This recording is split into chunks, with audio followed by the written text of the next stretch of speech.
Yes?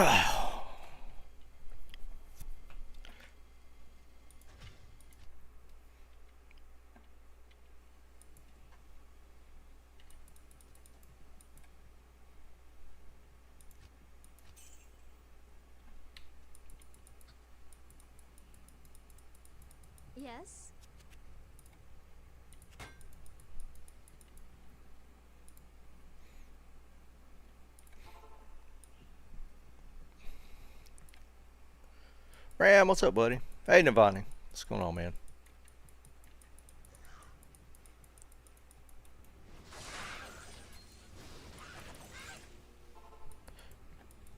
Hey, Jeremy. What's going on, buddy?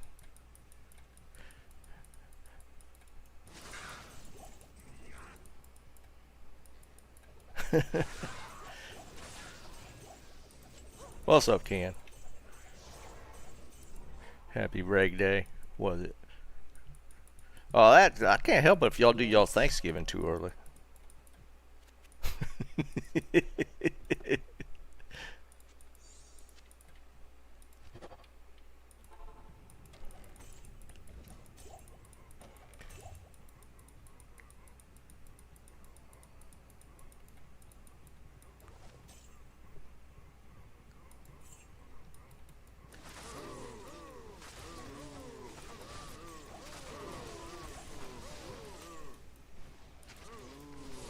I can't carry anymore. Well, Thursday's such a lonely day. It doesn't get any holidays, so they had to give it one.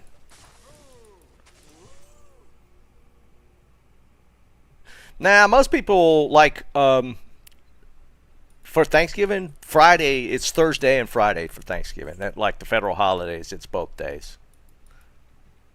Not everybody gets both days off, like especially retail, but most, like as a federal holiday, it's Thursday and Friday.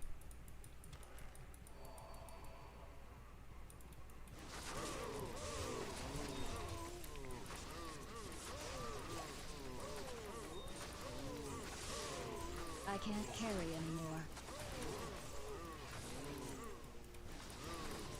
Always with one speedy guy with lightning.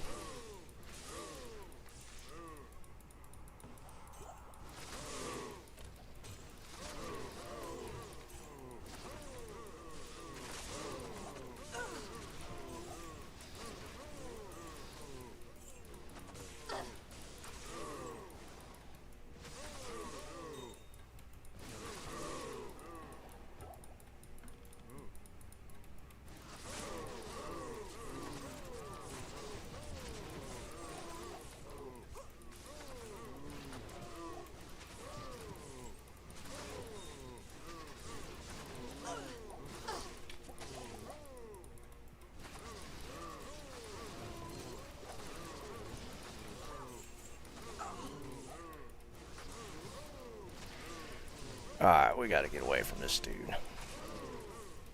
Let's kite him up top. Then I could check my loot.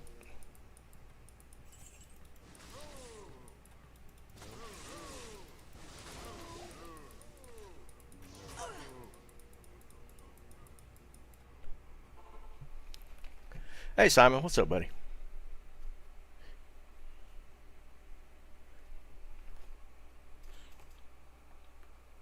No, not hardcore. No. Good day. Hardcore, not in the cards, man. I'll die. I die too much.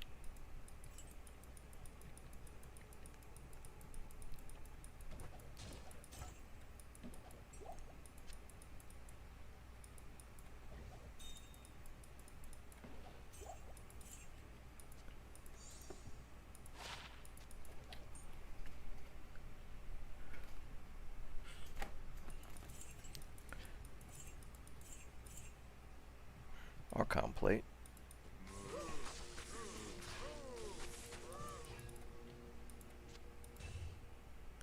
497. What would I use that for?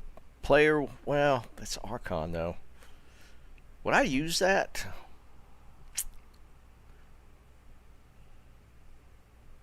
It's a decent roll. I It's can't not great, carry but it's anymore. decent. Well, I'm going to show y'all something from the PoE2 developer here in a little bit that I thought was interesting in a good way.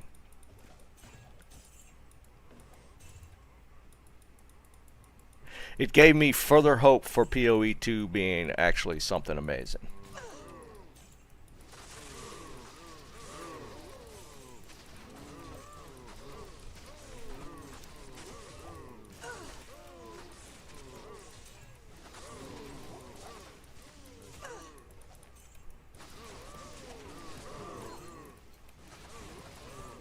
The only thing I could see that maybe being a Chains of Honor base or a player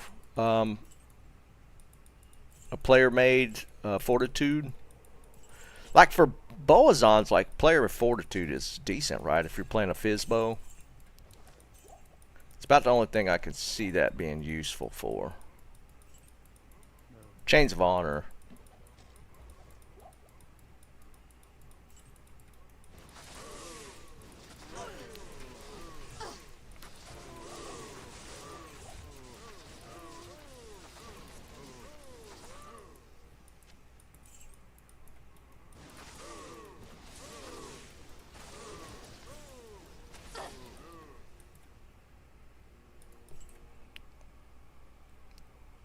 Get four topazes, yeah, I guess.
Matt, what's up, buddy?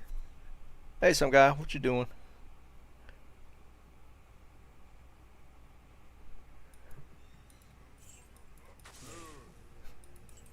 Just make a gold find so you don't have to worry about the. Well, here's the thing, man. Just because of that whole um, infinite gold thing, I mean, I think you could just still make whatever character you want.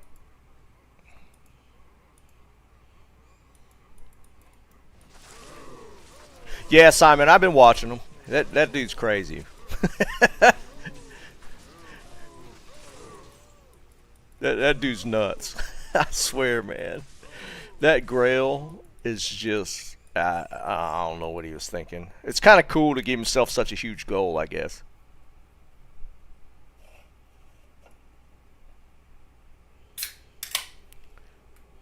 A Christmas rebus? What's a rebus? What is that?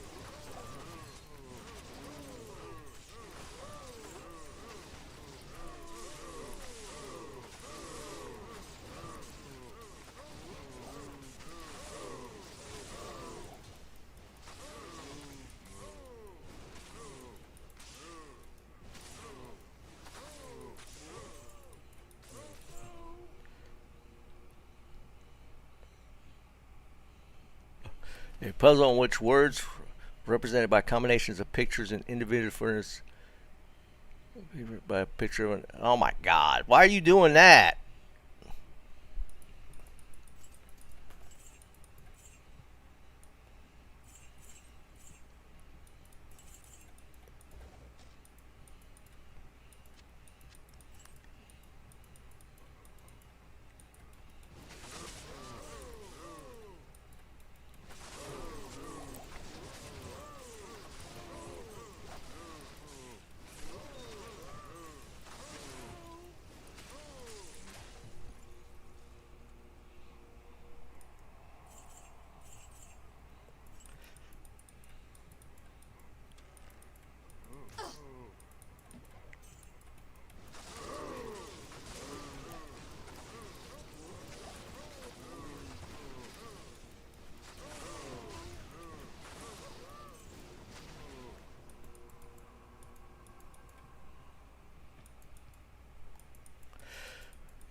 I can't carry anymore.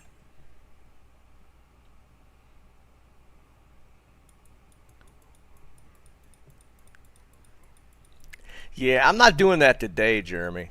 I just honestly, I just don't feel like it. I just want to do a little bit of grinding today.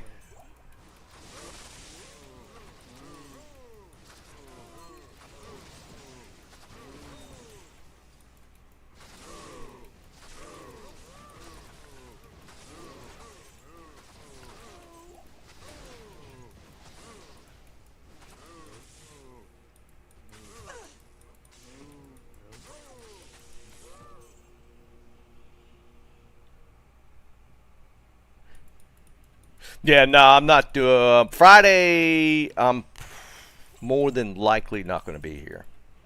Maybe I don't know yet. Just kind of playing it by ear. This holiday season's not going to be too crazy. We're going to my son's for Thanksgiving, but outside of that, we don't really have a whole lot of plans. I can't carry anymore.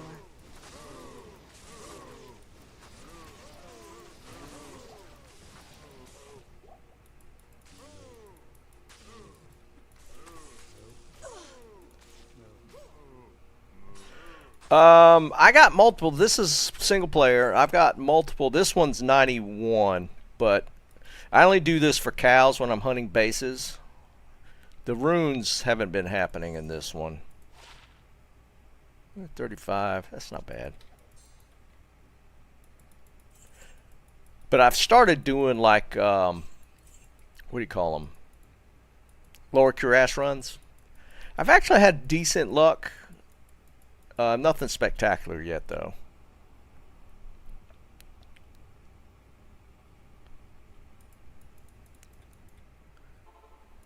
Hello. But I want to show you guys something. I'll show it now. You guys can check it out. So the developer or the the co-founder, lead develop guy for Path of Exiles 2, been doing his rounds with streaming and stuff, or talking to streamers, interviews, and he said something really interesting to me that actually makes me think that PoE was good. Great, in fact, probably, people would say. I think Path of Exiles 2 is even going to be way better, and because this guy gets it. He gets the genre. He understands what we like, us as Diablo 2 players. So I'm going to play this. I'm going to just play this little part. I want you guys to hear what he says. Specifically what he says here. I've seen this. I forget this guy's name. I'm on his channel, but he does a lot of just game news in general. But I want y'all to hear what this is the developer. He's co-founder for Path of Exile. I want y'all to hear this. So when we started, Hold on, let me back up. You guys attribute to the game's longevity and its success? I guess what we saw was there were kind of like 5 pillars to make a good action RPG. Like and these are the things that we thought. Okay, like there are people who have some of these, but there's no other game that has all of them except for Diablo 2. So that's all I wanted to show.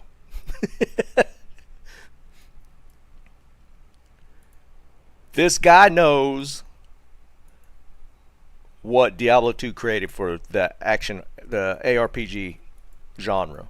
He just knows. And the 5 pillars, I mean, he gets into that in lightweight detail, so obviously I'm not going to show that. But it's basically just like itemization, the ability to be able to trade, the end game, it's like he gets into all 5 of them in pretty big detail.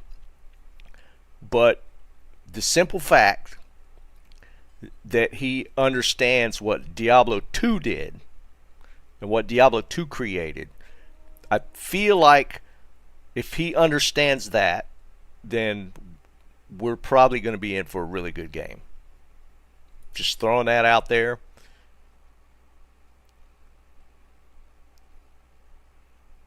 Yeah, some guy. If you saw that, he nails it. It's a pretty long. It's like over an hour interview. But if you guys want to, I'll link it just in case you guys want to watch that interview. Hold on, I'll grab the link real quick. This guy gets it, and what's kind of funny is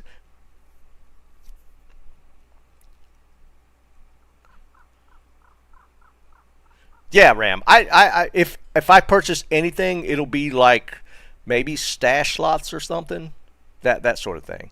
But here's the link. Y'all check it out when you want to.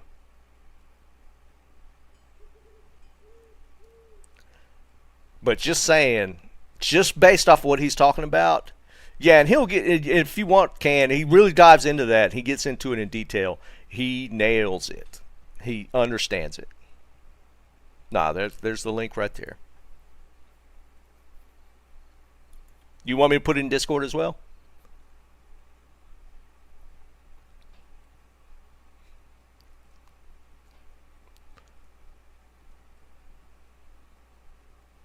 I got you. Yeah, hold on. I'll put it in general, Can.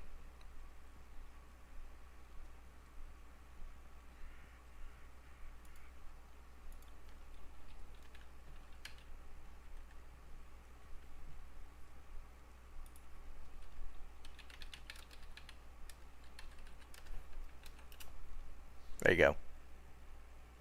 I added it you so you get. Yeah, no problem, dude.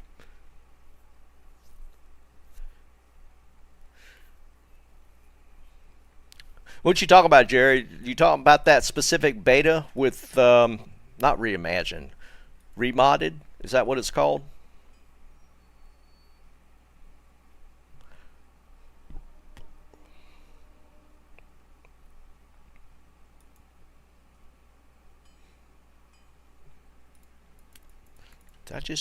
Yeah.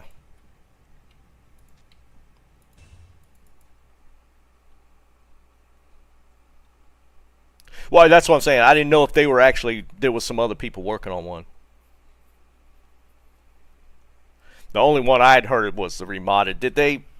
Are they done with their beta? What's the deal on that? I haven't heard anything on it in a little bit.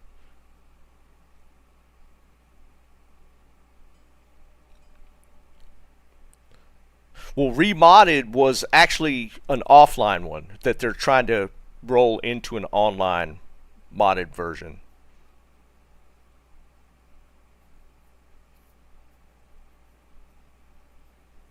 But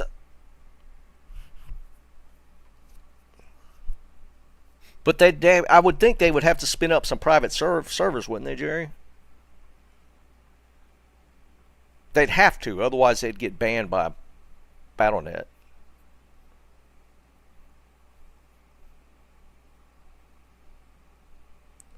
That's the thing, Jerry. Blizzard gets weird about that kind of stuff. They'll just randomly catch news about something like that, and they'll just put a cease and desist on it, which is so stupid.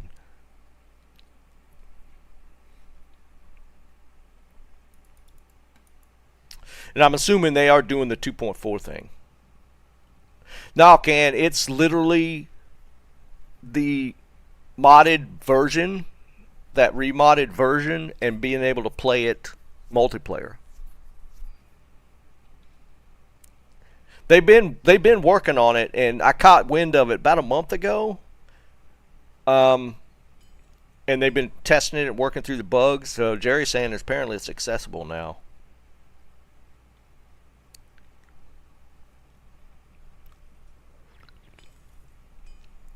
The thing with those is, again, Blizzard can do their weird take my ball and go home and try and cease and desist on those private servers.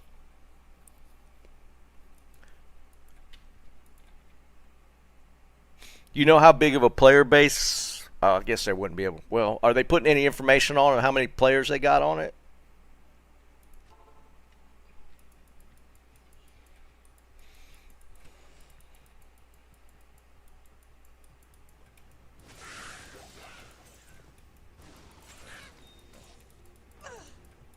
What am I stuck on? God dang, man.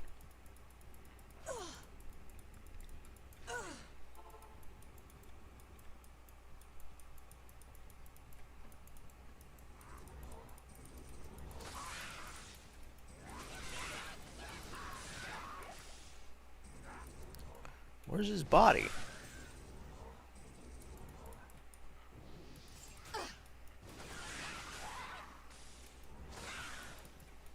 Alright, shut up. I'll have to listen to you.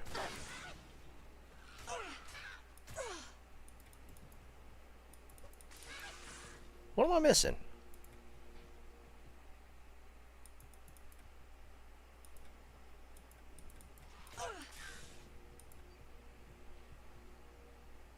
Okay, what is happening?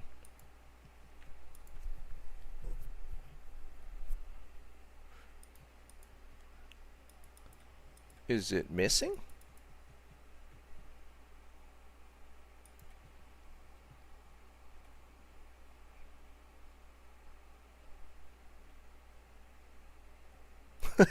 Where's body's missing? Am I mistaken here?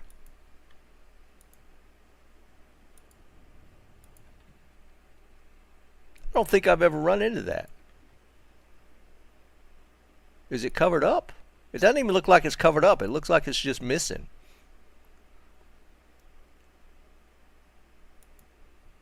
Yeah, it's just missing. I don't see it at all. I don't think I've ever run into that.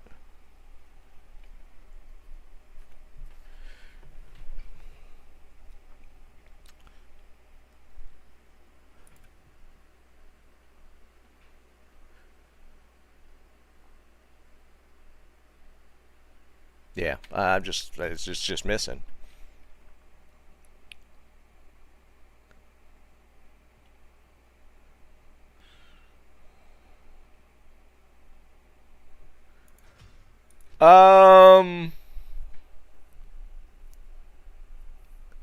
If this season had dropped with new stuff, like a new patch with like actually some stuff in it, I'd have played the season. And then I'd have played PoE 2 later after the season kind of fell off. Straight up. That wouldn't even be a question for me. If this season had dropped with a patch with, not even a ton of stuff, but with some stuff in it, I'd have played the season. And then, usual fall off halfway through the season, when it kind of, everybody's kind of done, I'd have just played PoE at that point.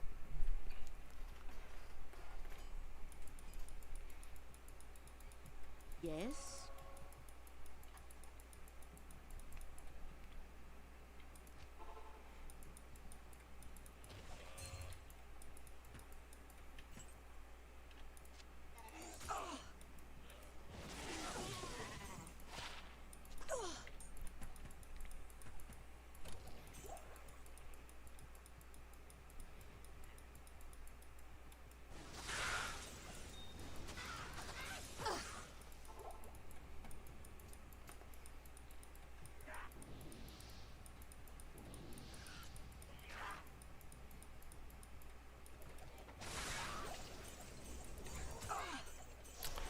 had it that time.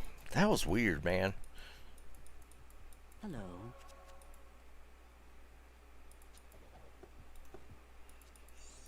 Not sure what that was all about.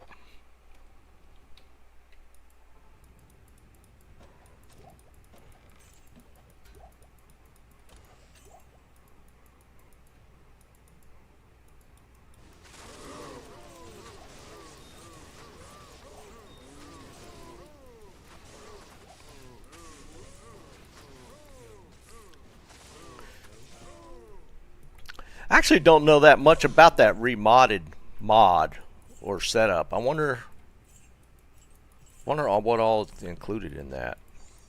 I'm willing to bet they probably got like a loot filter at least.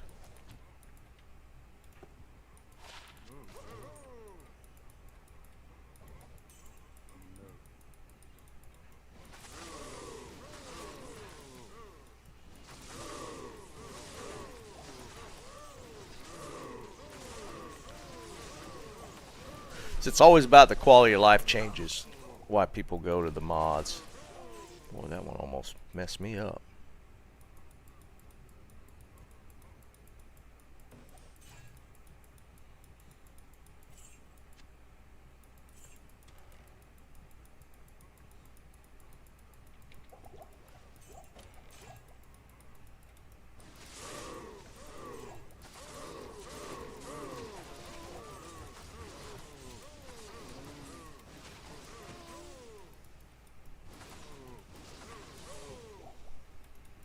Is there that much different stuff in it? I'll have to check it out.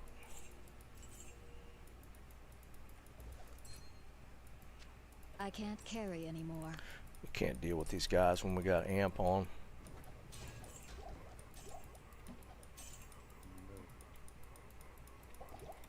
There we go.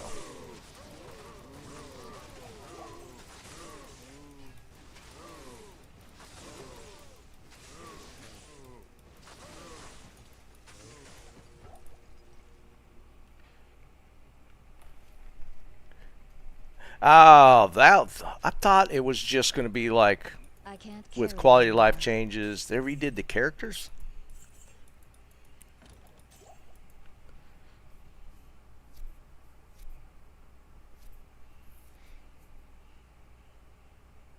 Yeah, I don't know if I'd go along with the whole redoing the skills and characters and stuff.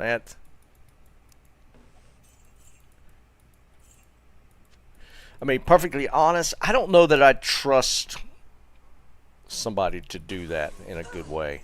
Maybe they could, but I don't know. I don't know if I'd go along with that. Obviously, there's probably some stuff that needs to be balanced, but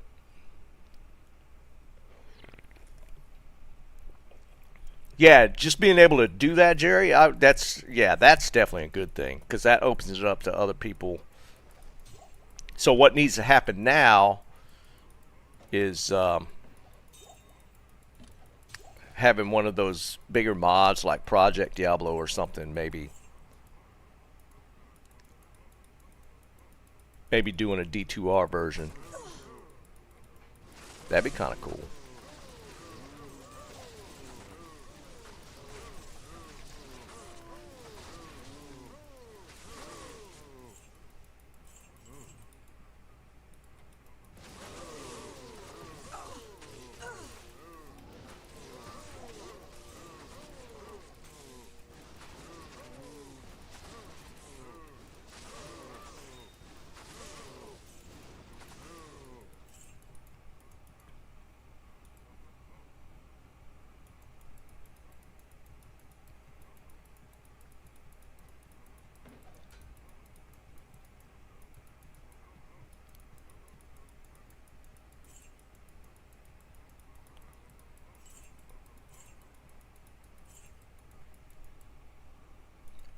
What you mean, Jerry? Well, I get what you're pointing at, like, because they did do some character change stuff. My bigger thing that I liked about the modded games was the quality of life changes, and the like they added stackables, the loot filters, and the other thing I liked was the mapping system, which is not like character stuff, like character skills. I don't like that as much as I liked like the mapping stuff where you added like in-game zones that you could run, and say, for instance, the ability to what they used to call it. There's a way to queue like items to potentially get better stat on them. Like, I don't mind that stuff as much. I didn't care as much for the character changes, which, I mean, they did do a decent bit of that. I liked it more for the item stuff and the quality of life stuff. That was what I enjoyed more about those mods than like even messing with the characters. I didn't care for that as much.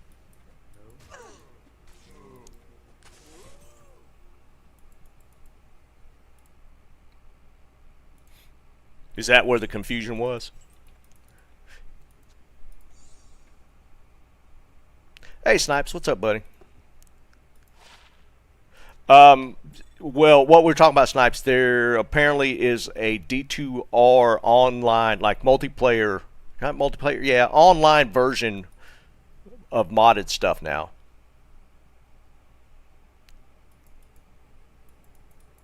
Oh, you talk about but trusting Blizzard to do it. I get what you're saying.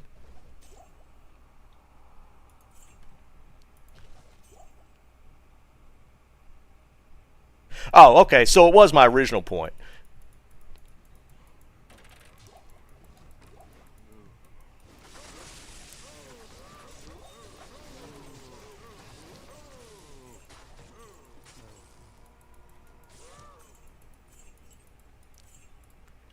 Well, I guess it would kind of apply to Blizzard at this point as well.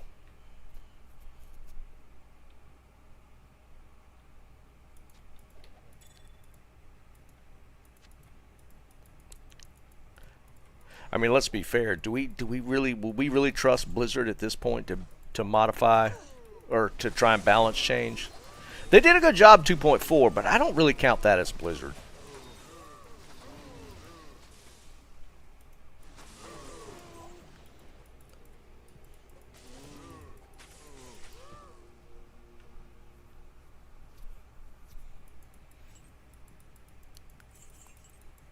What was that company that did the original D2R stuff? I forgot the name of that outfit. Blizzard bought them or rolled them into their umbrella.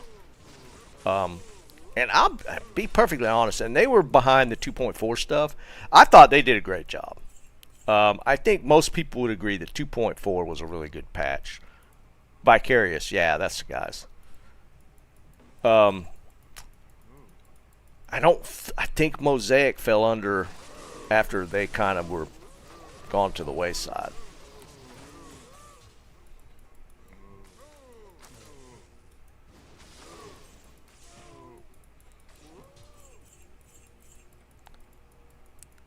Of course, I don't think there is even a Diablo 2 team at this point. I don't think there's a team assigned to Diablo 2.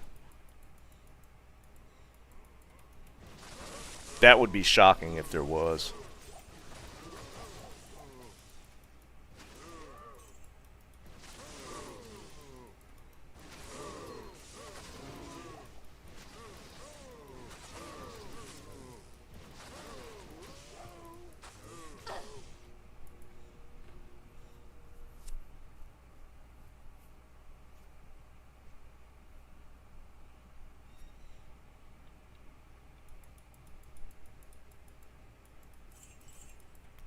Yeah, I thought Vicarious did a really great job.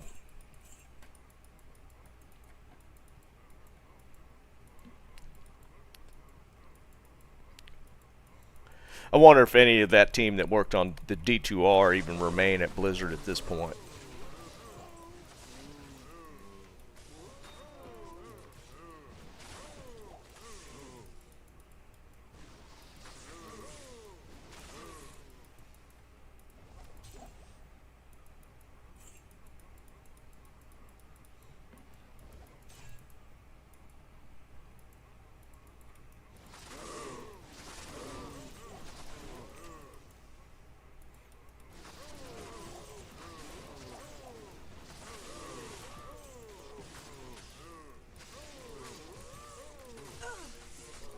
I don't even know if it's like an intern situation at this point. I think it's more of a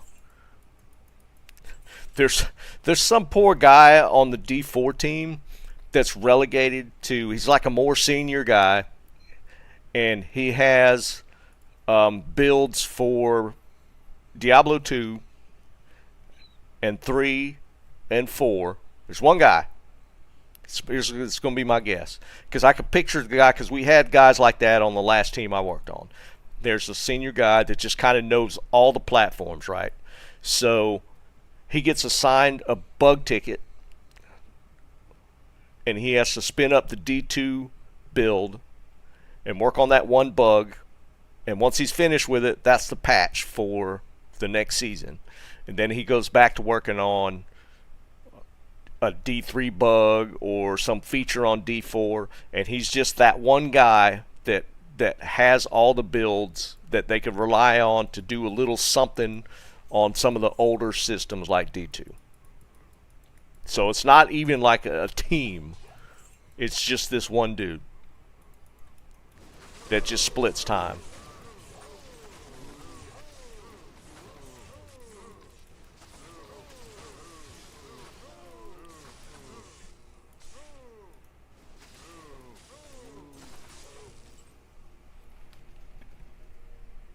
Hey Matthew, what's up, buddy?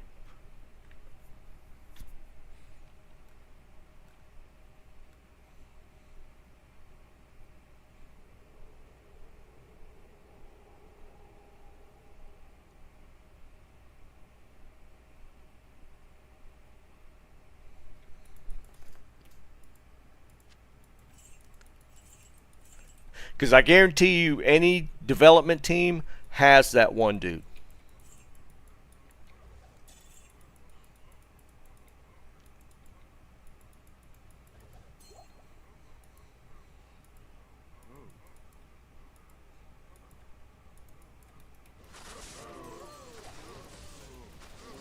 Because we had that one guy on our team, and I was becoming that one guy. I had started being like the go-to guy for like some of the older systems, because I'd been there for like 7 or 8 years. And I started becoming that guy. Like, we had a couple of clients that were using like a really old version of the e-commerce system that we were like specialized in. And so I had been around long enough that I worked on those older systems. So whenever they needed something, I'd have to be the guy to spin up that old system to do like a bug fix or something, just to appease the one client. That's what we got at this point. So it's not like a team of people working on it, for sure.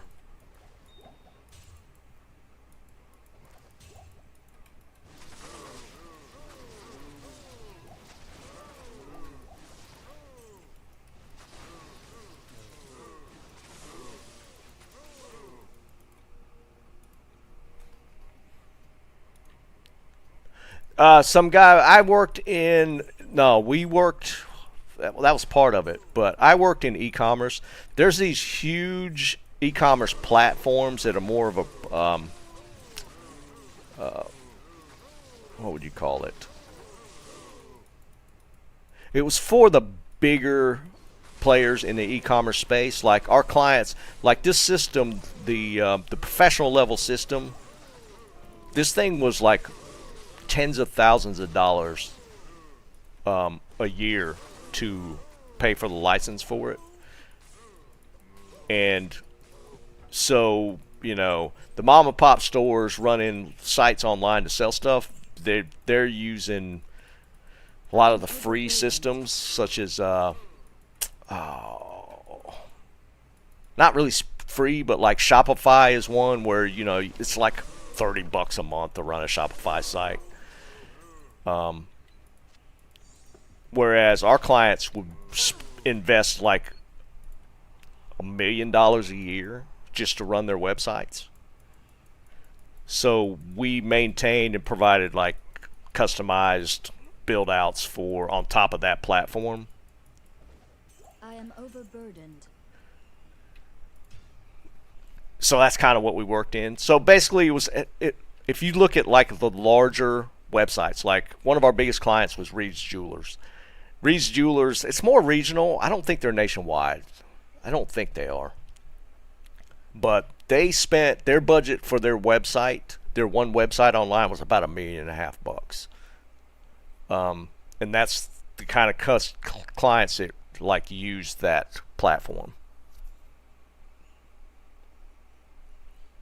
And it did incorporate like all the payment systems, back end connections to other things. There was like all kind of stuff.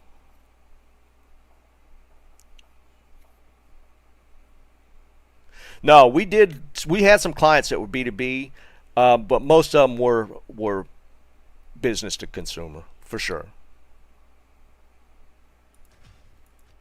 See, we specialize, like the base platform would handle anything, right?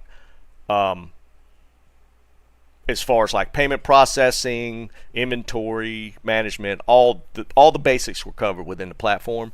We did like customized builds on top of that. Like we had like a boat builder in Florida that they sold not only like all the parts and stuff for like yachts and whatnot, but they also offered like customized components that they would build. So you had to, like, the platform wasn't designed to handle like customized construction for pieces and stuff. So we would have to build the system to incorporate that piece that would then work with the base platform, that kind of stuff.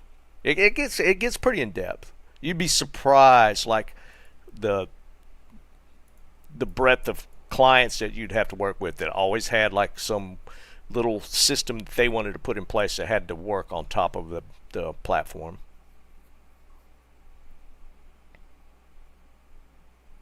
Yeah, most payment processing is outsourced. Like, and there's a lot of tax systems that are outsourced as well. All right, I'm already tired of cows. But like the platform we worked on was called Magento. Most people have never heard of it, but Magento is like one of the biggest e-commerce platforms in the world. But it's a really cumbersome, all-encompassing platform. It had all the base pieces, and just to know the system and to get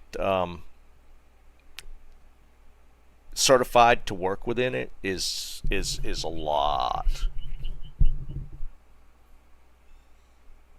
Yeah, if you guys are having that stuff built in-house, then yeah, I mean, we knew a lot of clients that did that, but then they would just get, they couldn't afford it, so they would outsource it to us.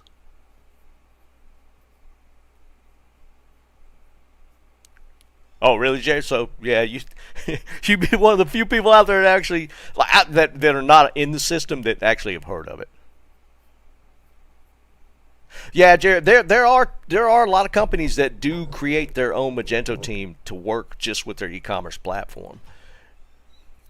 I don't want to do that. It's a lot, man. Like, I still get calls, even though I haven't touched Magento in 5 years at this point. I have headhunters call me once a week, at least once a week, because there's just not that many Magento developers out there. And I haven't touched that platform in years. I mean, it probably wouldn't take that much to get back into it, but I don't like it. Just be perfectly honest. I did not like working within the Magento system.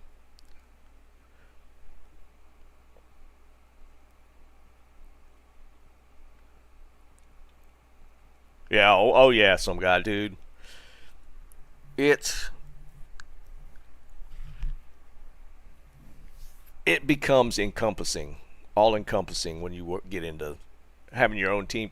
It is, because there's always like weird little things that people want to do on their websites that on their face would maybe even sound simple, that just turn into absolute nightmares.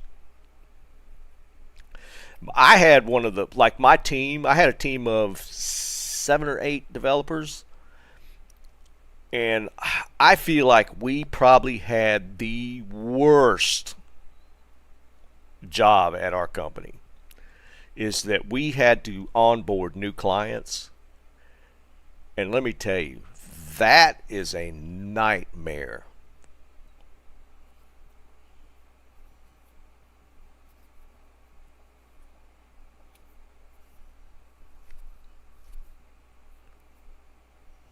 Well, Jerry, then you've had a taste of it. Yeah, dude, it's awful. It is awful. It was we had to onboard existing Magento clients, but then we also had to get like we had clients that were converting from other systems, and we had to set up their initial Magento stuff and convert. Oh my god, dude. That job was probably starting to become one of the most stressful things I've ever worked in.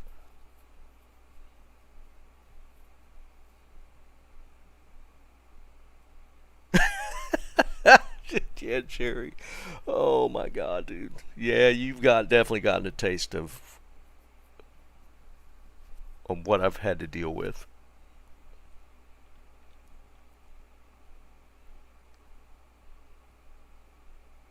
Smoking, what's up, brother? Oh, and I'm gonna try and video it. My son is gonna try and fry a turkey tomorrow, so I'm gonna try and get a video of it.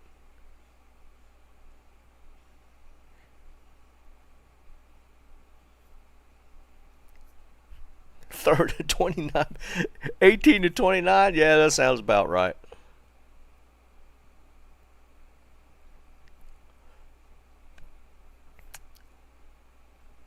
One of my most irritating clients, and it's one of the main reasons why I left the job. It was a mature woman's clothing company. So they did basically old women's clothes. That was their, but that, I mean, they did a lot of business, but that was their their base business was old women's clothes. And the problem with that company was that it was run by old women. And there was this one, she was VP of finance, or VP of I think it's finance. Is that what they call the VP structures? It's finance? Anyway, she was over the money. And she would get on our weekly calls, and she sounded like she was 90 because she was a chain smoker. She had the roughest, like, it's almost like a commercial, how, not a commercial, like a cartoon, how rough her voice was. And just listening to her during our weekly calls, it was so bad. It was horrible. I could not stand these people. I just couldn't deal with it. They were one of the reasons why I left.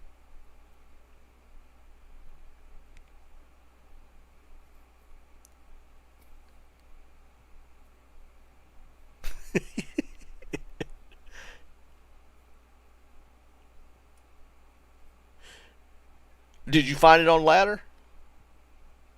Ecometry? No, I haven't heard that term.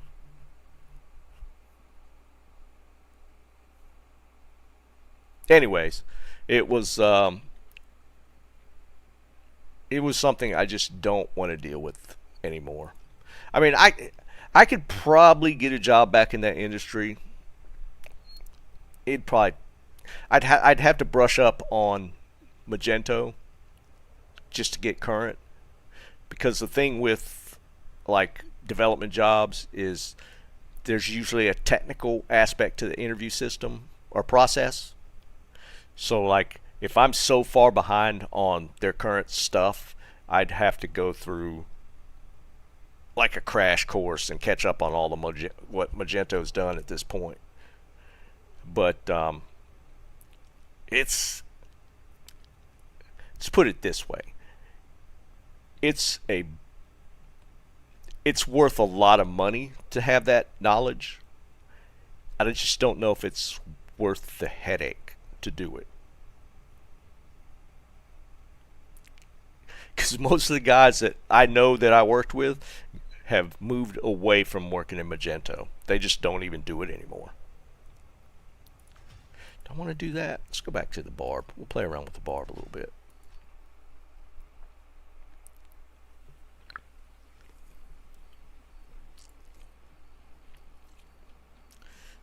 Meeting or train ride?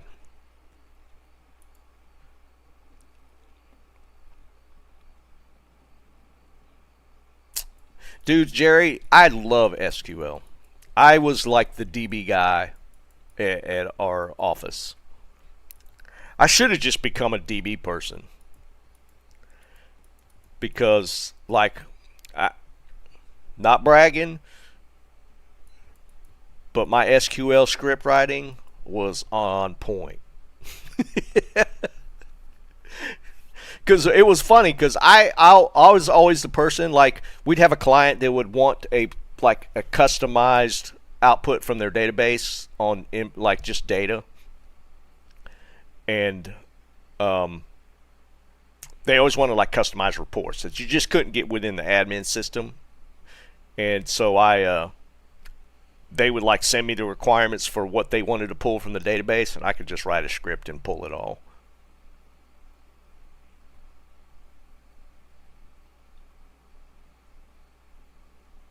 Yeah, smoking. It's probably gonna be rough, dude. That was honestly, Jerry, that was probably my favorite thing. Like, because that's not Magento, right? That's literally just knowing database structure and how to write the queries to pull what you need. I just always love that stuff, man. Think so, Jerry? And what here's the thing with that, like, because there's a couple of different database types, but they're the SQL, like there's MySQL, there's MS SQL, and there's what's the third one? There's a third big one. But the scripts are basically the same.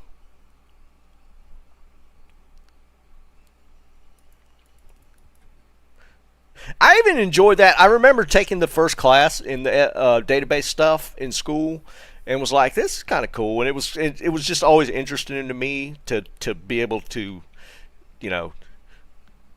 create the right script to join the right databases, because you could run into where you just pull too much data and you could strain the your resources. But I always enjoyed that.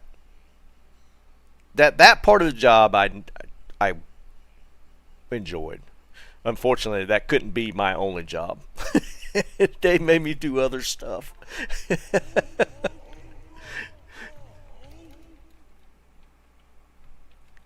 What player count am I on? Is it on 1? What was I running? 5 on this? Oh, the chat's broken. I bet the chat's broken.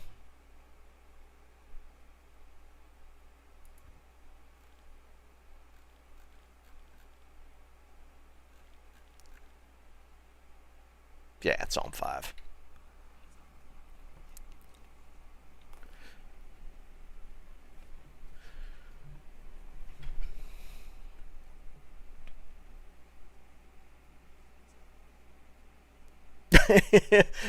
Jerry, I wouldn't doubt that at all. SQL, it's not that tough. SQL's not. I mean, it's obviously like because it's not really a programming language. It's just a script system to pull data from database. But it's it's just like anything else. You just got to spend the time to learn it. But it's not like, sitting down for a year going through programming classes. You could probably learn SQL couple of months maybe. Not even like full time. It wouldn't take that long. I learned it on the fly at the job. I mean, I learned some basics at school, but like I learned it mainly from just one of the guys there taking his time to just show it to me and then playing around with it. And because once I got it, I was like, yeah, it's not that big a deal. I mean, some people just didn't like it, so they didn't mess with it, but it's not tough.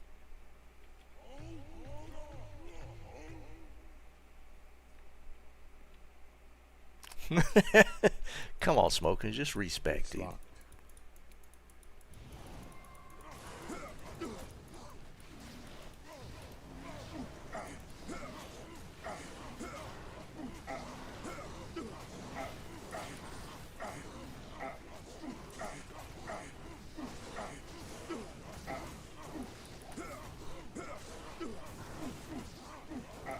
I can't carry anymore.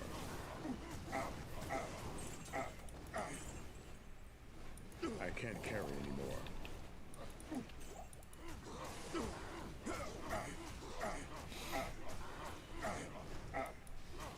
Oh, I thought I killed him. There you go.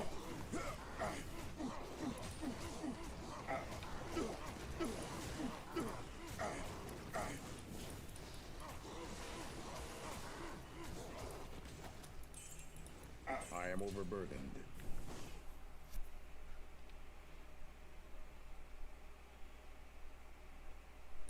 I can't carry anymore. I wouldn't think it'd be that tough through normal. Are you having a tough time in normal getting through? I can't carry anymore. You playing it on a higher player count?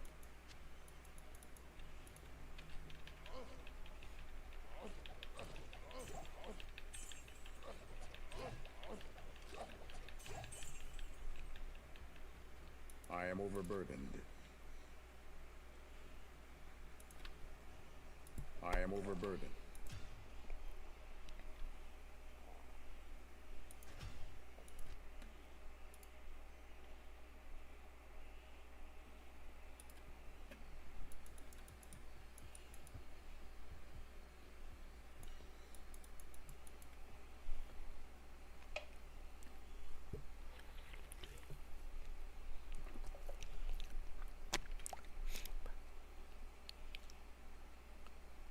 Yo, what's up, Douglas? Smoking, like by 29, do you have all the bows? By 29, you should have opened up at least 3 of the lower level bows. Just keep switching those out. That helps a lot.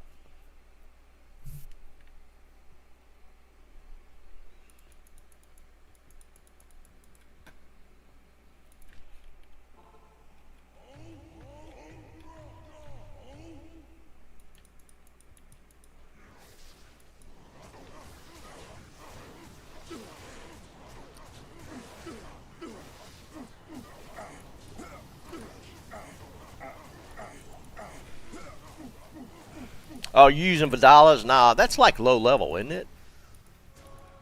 I am overburdened. I don't know what this like. You using full set? I don't know what kind of set bonuses you gain that makes it worth that much more. It's going pretty good, Douglas. We're just grinding.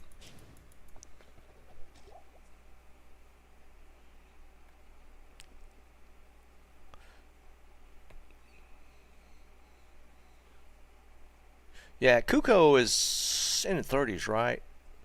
I feel like there's like a level 28 or 29 bow that's decent.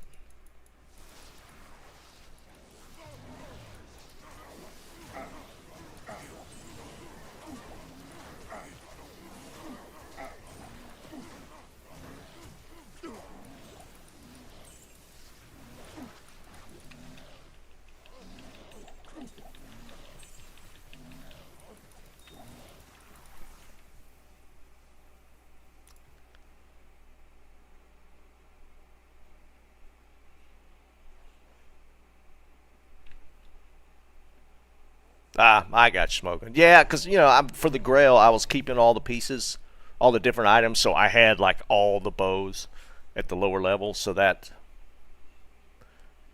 probably Yeah, you'd notice, like, because I feel like there's like one that's 28 or 29 that's pretty good. I don't remember which. I was using it on my Merc. That's the reason why I was trying to think of which one that was.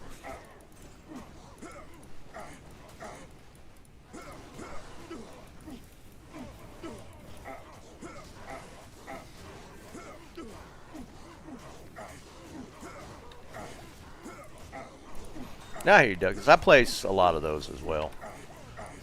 Just not streaming them.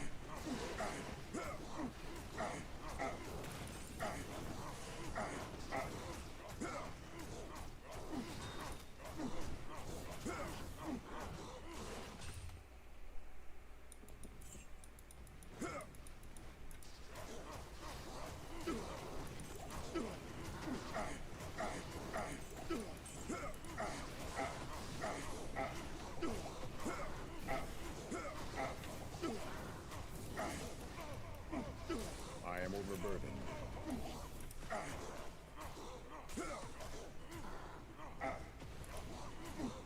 He's gonna get healed. Yeah, no, got him.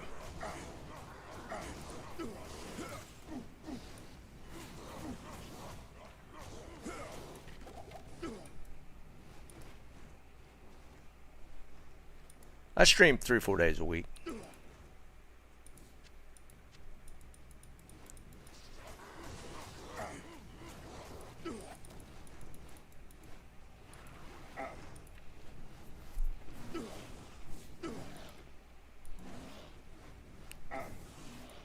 Man, it's just, it's not gonna happen, dude. You're not gonna find it. Just have that in your head and it'll pop up. Hey Liam, what's up, buddy? I can't carry anymore.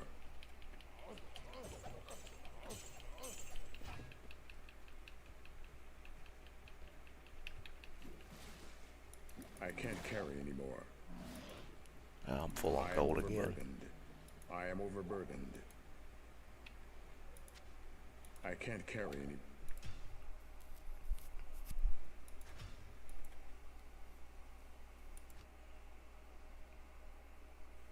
Man, cow boots don't exist. It's not a real item. I think it's on the list, but it's not actually an item in the game.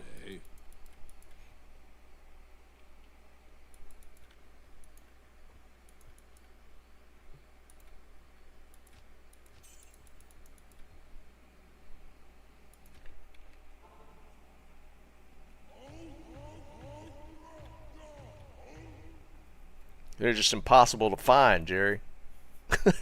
Mamet's literally got 2 items left on his grail, and the boots are one of them. Tommy, you were just kind of playing it by ear, man. I'm going to probably try and look at PoE 2 that afternoon just to see how the servers are. And then that evening, that Friday evening, we'll make a determination on which way to go.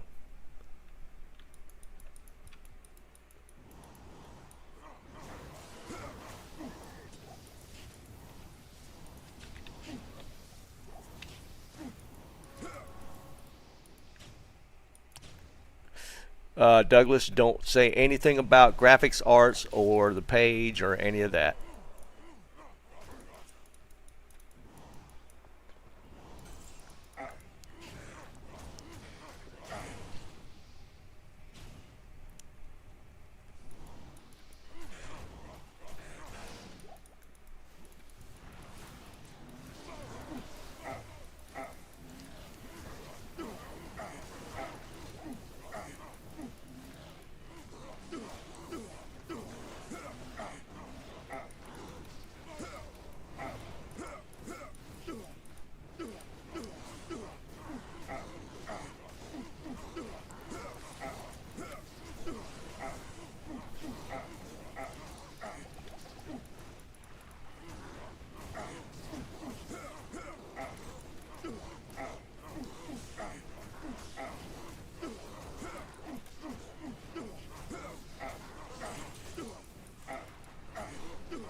Hey, Dennis. What's up, buddy?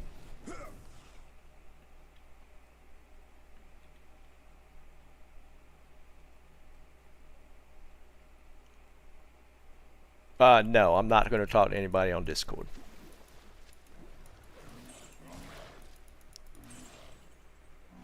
I can't carry anymore. I am overburdened.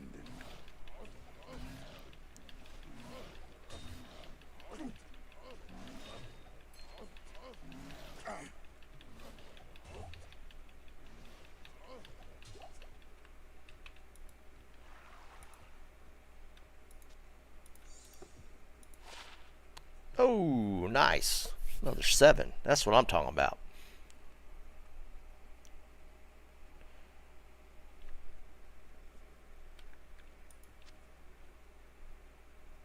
I am overburdened.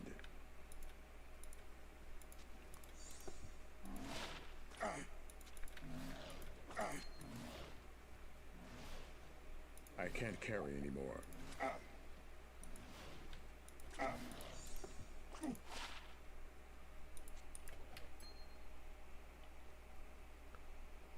No, Liam, I don't need. Well, I think it's a fishing thing more than a graphics design thing at this point. When they start asking for Discord stuff, it's going to be a scam.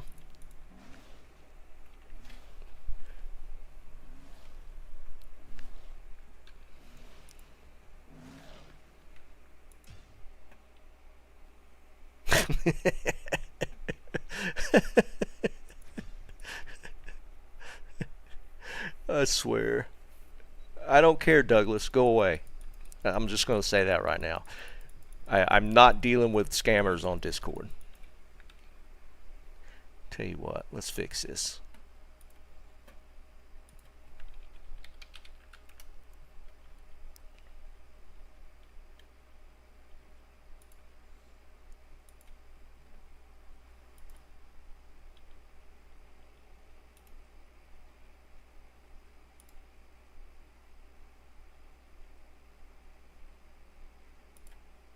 There we go. I banned him. He's being a little too insistent.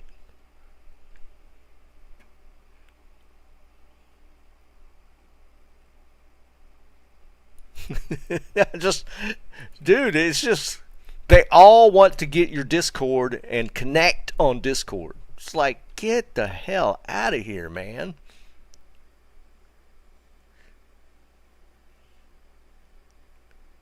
I banned him. We're done. Let's do where should I dump all my magic find?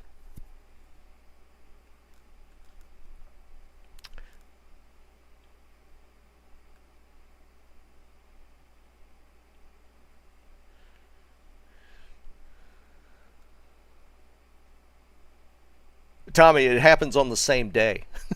The PoE 2 launches on the 6th as well.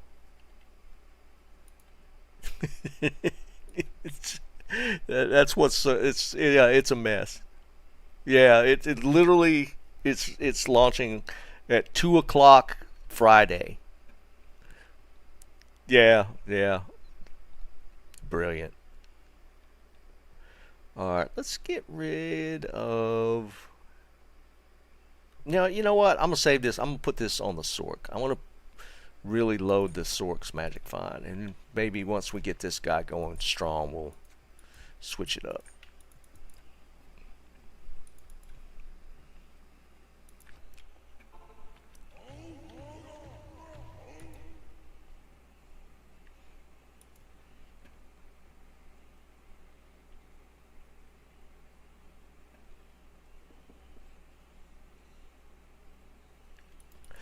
Yeah, dude, those boots just are not going to ever drop. I mean, I'm sporadically going in and doing cows just to keep hunting, and it's just not going to land, dude.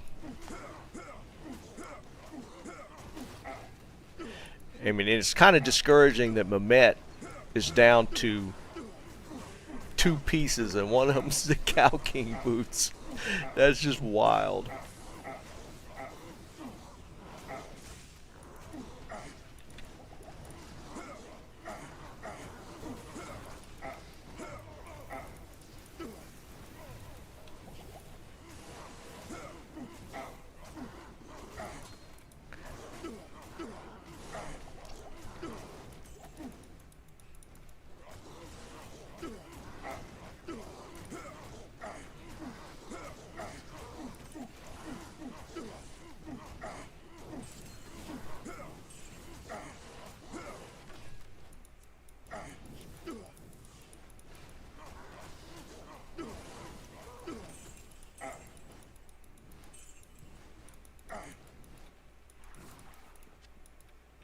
can't carry anymore.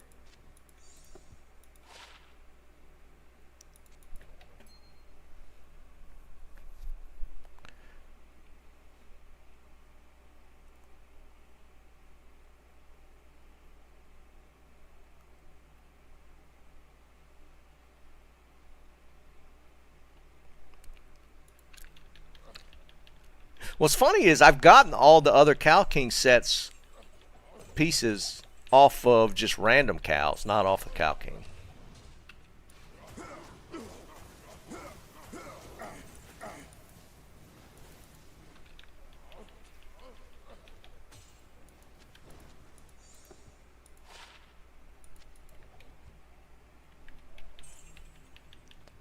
And I have a feeling that the boots are going to have to drop the same way.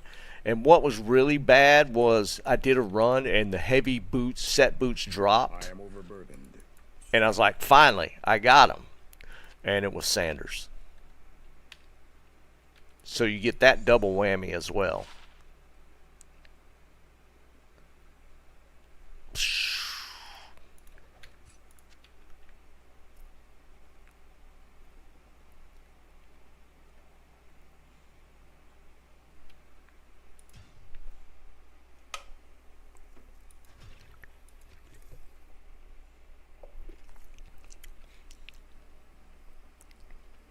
Yeah, online it's always going to be random.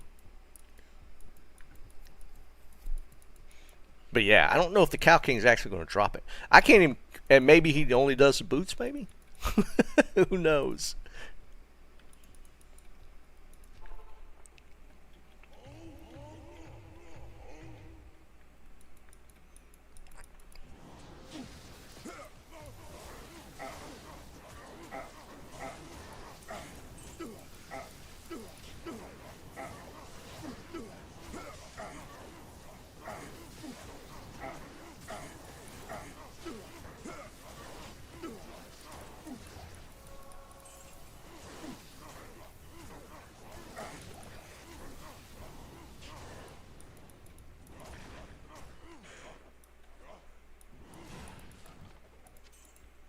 I am overburdened.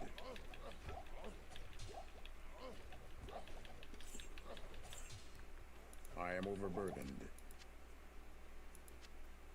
I am overburdened. I can't carry anymore.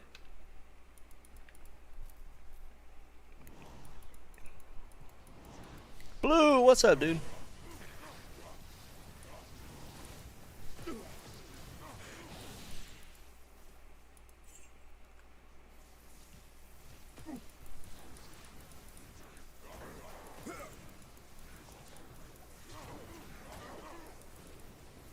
I am overburdened.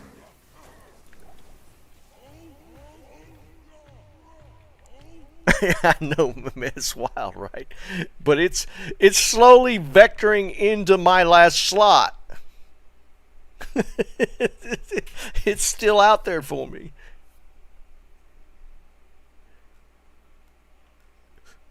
Same voice. Jerry, if it, I mean, why? At this point, you got to keep it if it's been that long.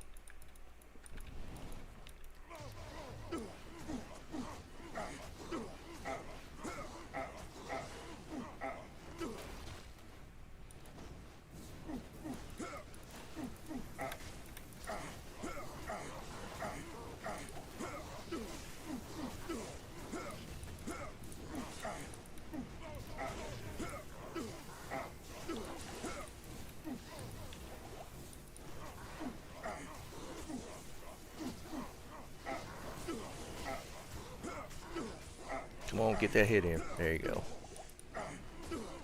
Oh, wait, it didn't.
Which jingle are you talking about?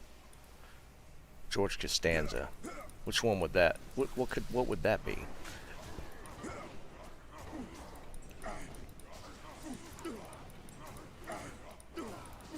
Why are you hiding back here, dude?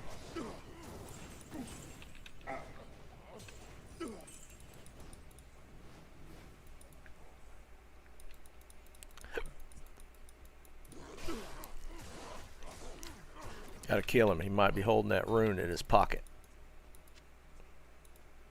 I can't carry anymore.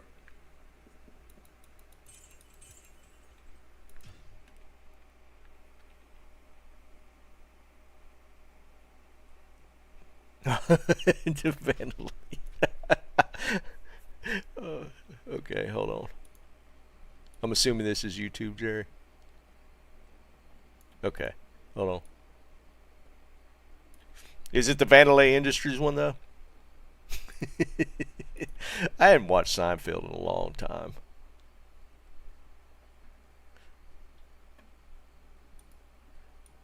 Am I going to get copyrighted for this? Believe it or not, George isn't at home. Come on, man.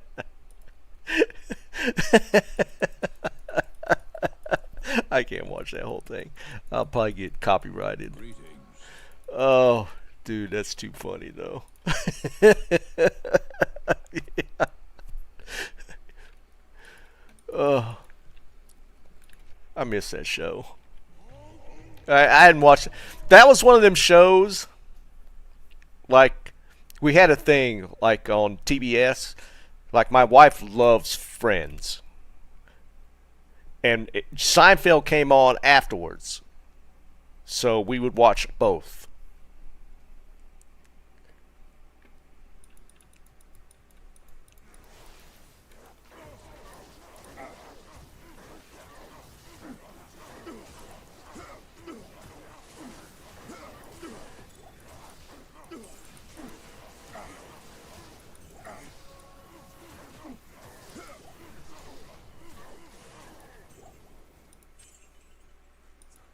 I am overburdened.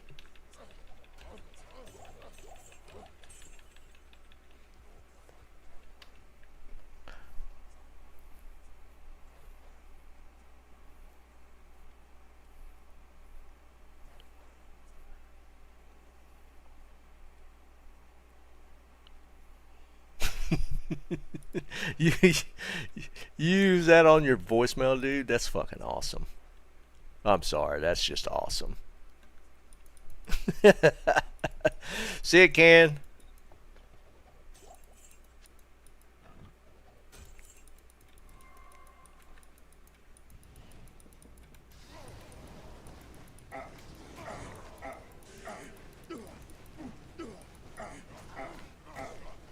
Have a safe train ride.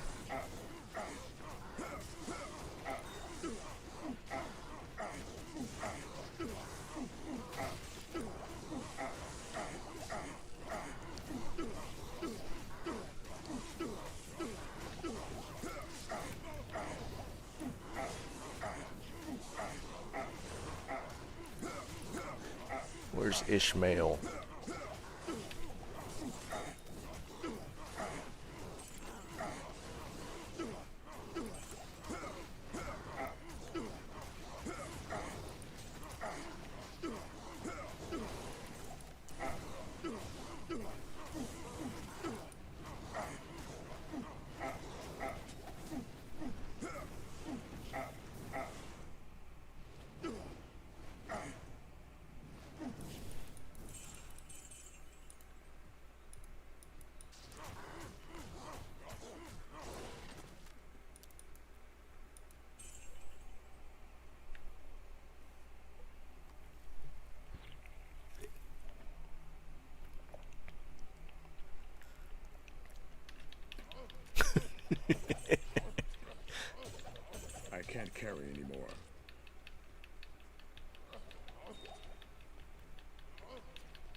I catch myself going back to the older sitcoms these days, just for random TV watching. I don't watch a lot of TV, but we're going back to the older shows these days.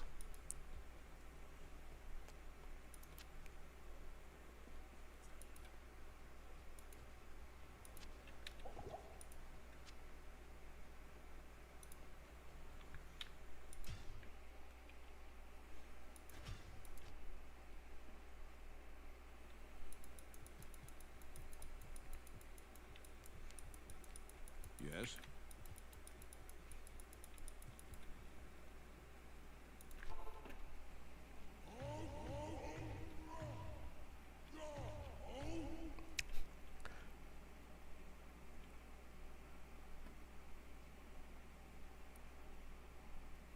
A-Team, oh my god. I completely forgot about that show. Oh. A-Team, my god, man.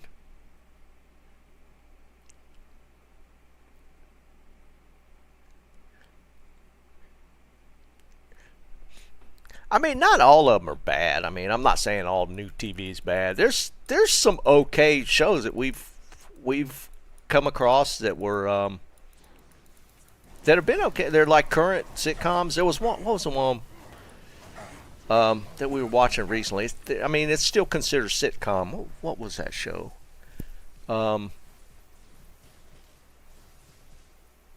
Animal something.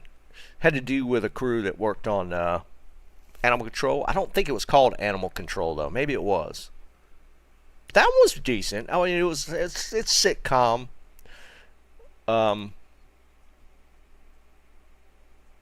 I've heard about that one, Mehmet.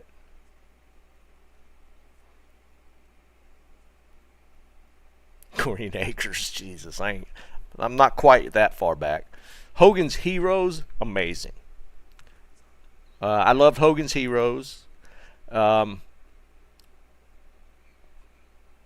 it Black Sheep Squadron? Was that what it was called? No, it's not Parks and Rec. It's actually about like a just a group that works for animal control, like in Seattle or somewhere.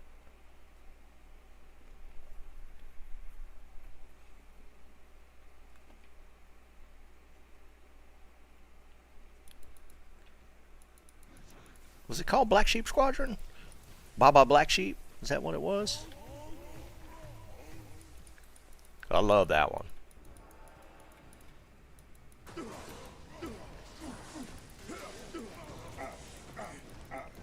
Yeah, we're not even dealing with that.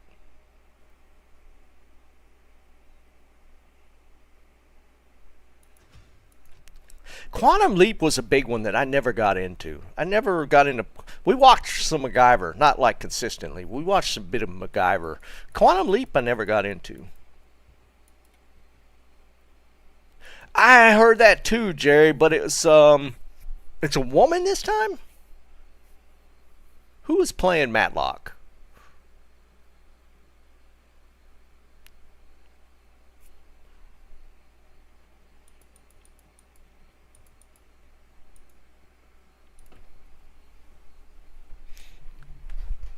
I feel like it was a pretty well-known actress.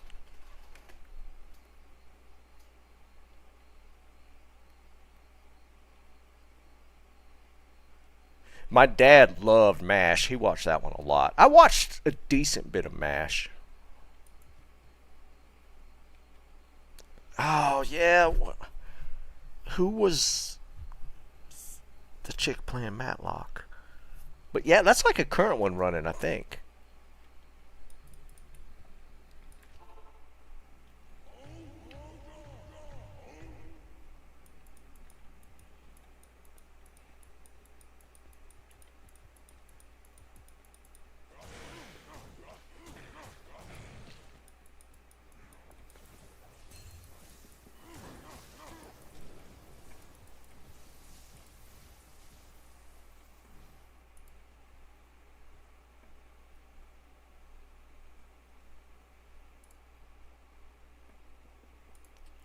Why is my I gotta get rid of this Botrix. It's messing up my chat stuff.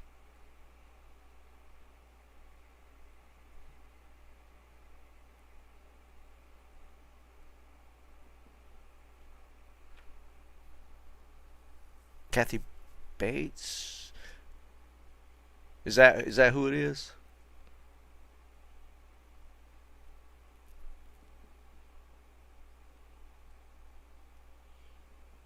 Well, yeah, it was Kathy Bates. What? Yeah, I do remember seeing the trailer for that now. It was Kathy Bates.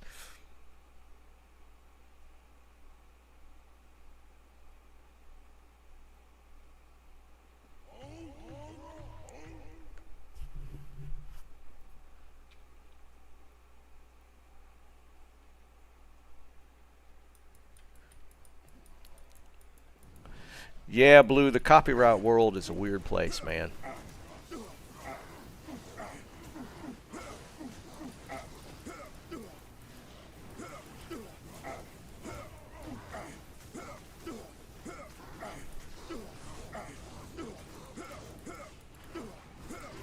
Alright, this is annoying.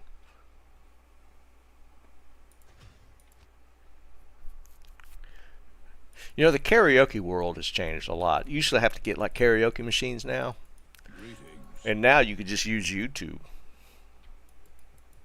YouTube has like every song set up for karaoke. You could find any song set up for karaoke on YouTube.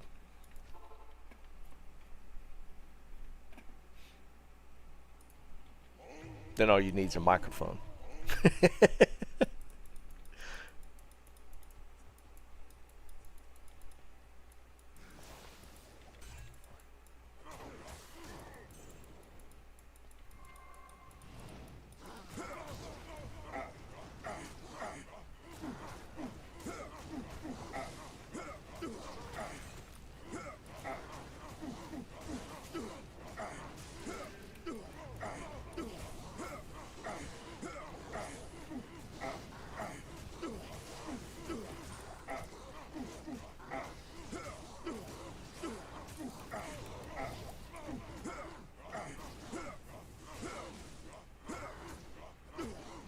Come on, who's healing him? Crap.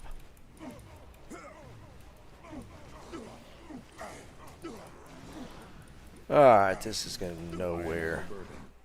I need rejuves.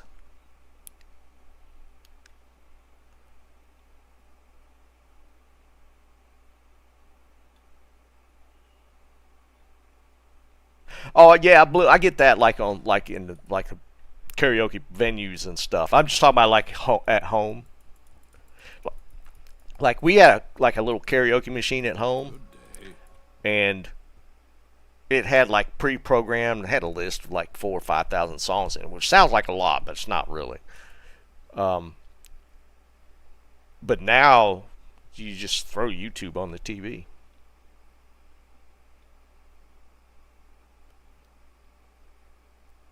Nice, Jeb.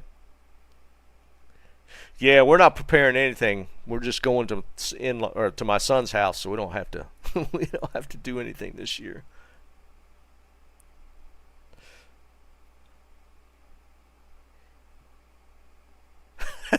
Oh, the pigs.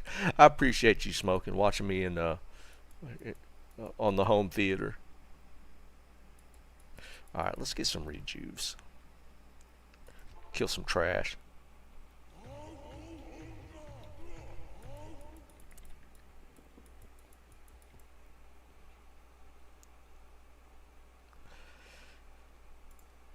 Yeah, Blue. It's kind of crazy, man.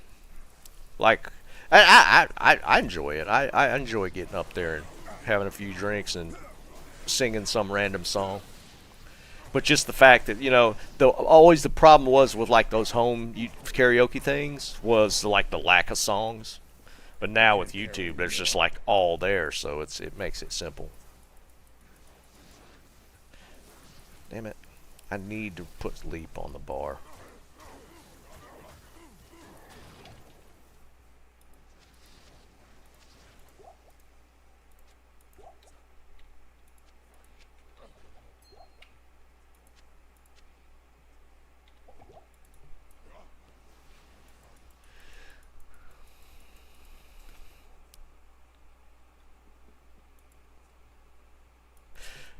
Yeah, some pumpkin pie.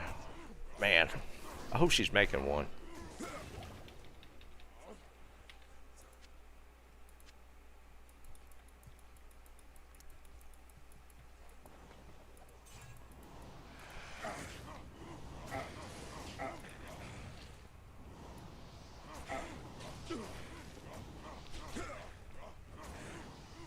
No.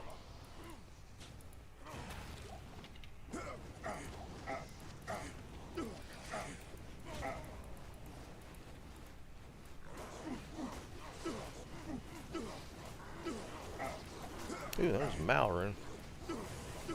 Alright, we'll look at it all at the end.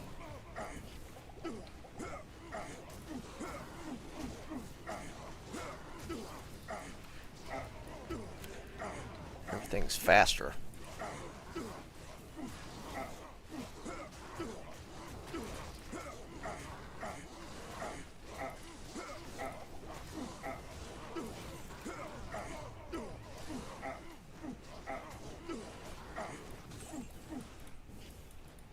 I can't carry anymore. Oh, Rao. I thought I saw Mal. Damn it.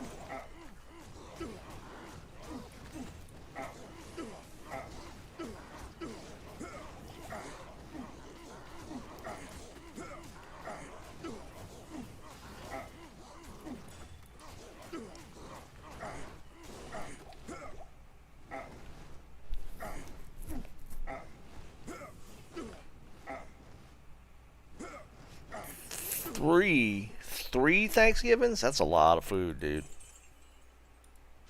That's a lot of food.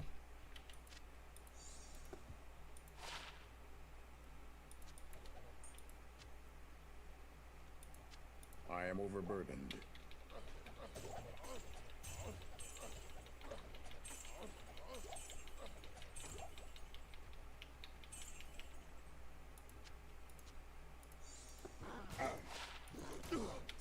Of course, there's one guy left.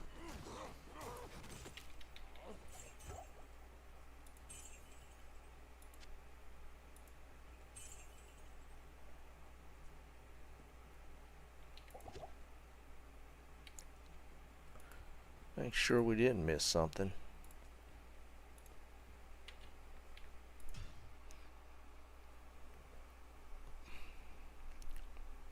Is that your first one, Liam? Is that your first SOJ?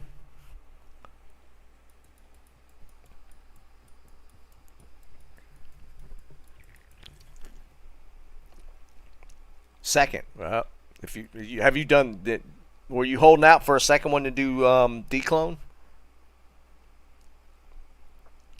Yeah, Dennis, dude, my son told me that yesterday.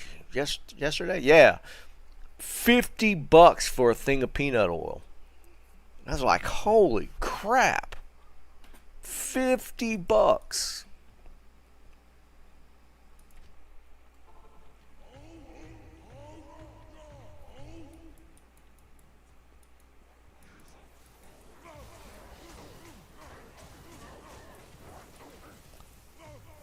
I can't carry anymore.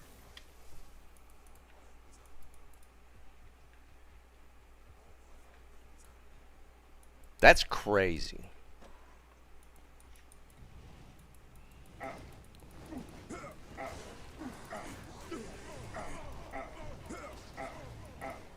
Alright, that's just a mess waiting to happen right there.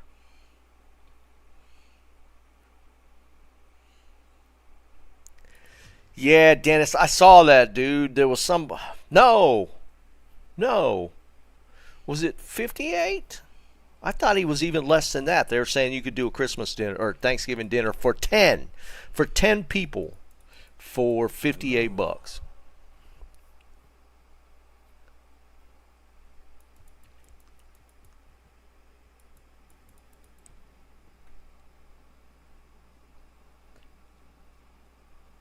Tofurkey.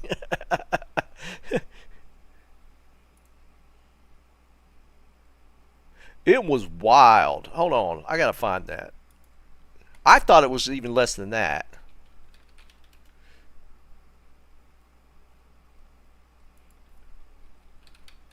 Thanksgiving dinner for 10.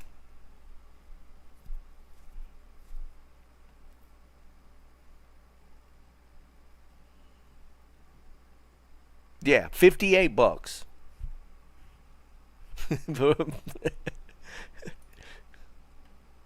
And they like even listed out the stuff.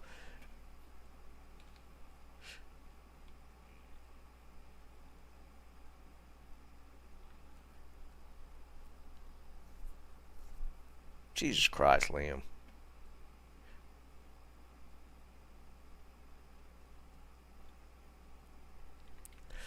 Oh, they listed it out. They're like, it was a turkey, beans, peas, stuffing, no mashed potatoes, and 2 pumpkin pies for $58 for 10 people. There was a lot of people calling bullshit on that one. Yeah, right, Tommy.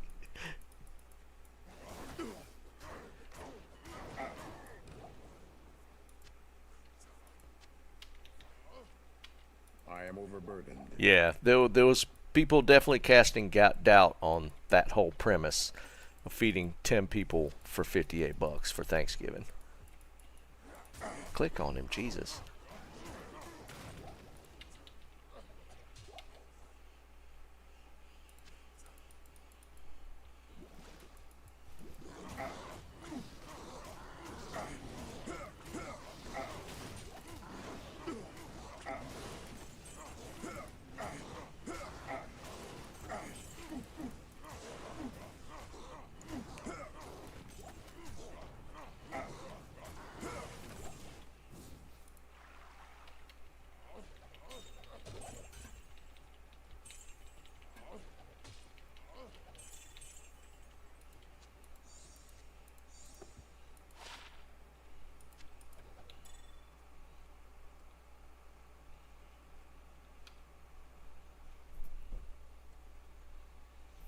Yeah, Jeb, for sure. They just get people, even if it's people calling bull on it, that's still engagement, so they take it as a win. Oh, great. That's just.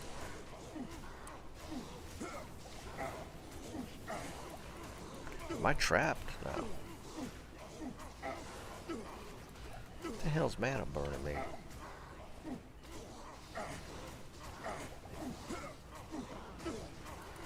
Wow. I need mana.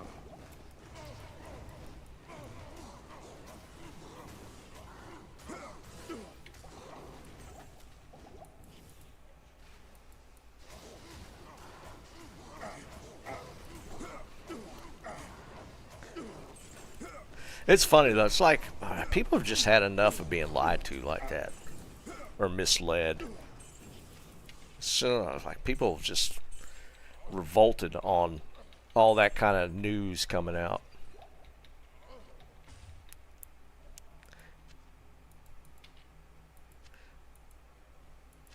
It's like they think people don't actually go to the grocery store. It's wild, the premise behind it. Well, I know, Blue. That's what I'm saying, man. They expect people to just. The mainstream media has always kind of been like, we feed them the information and they just take it as truth and keep on trucking. And I think people have just revolted against that at this point.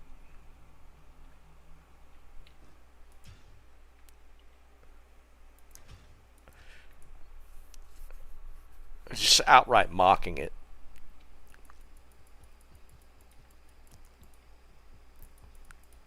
Yes.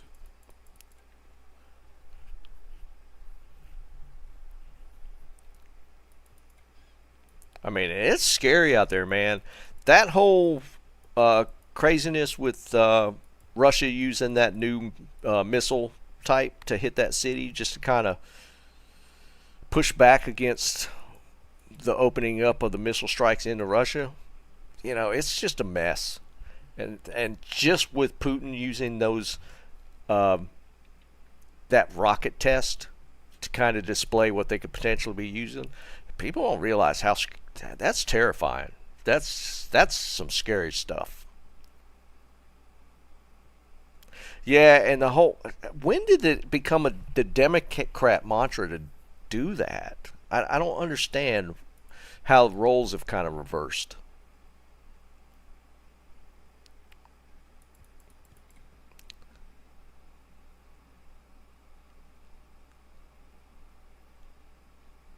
Yeah, that's true, Blue. For sure. A lot of people don't like it.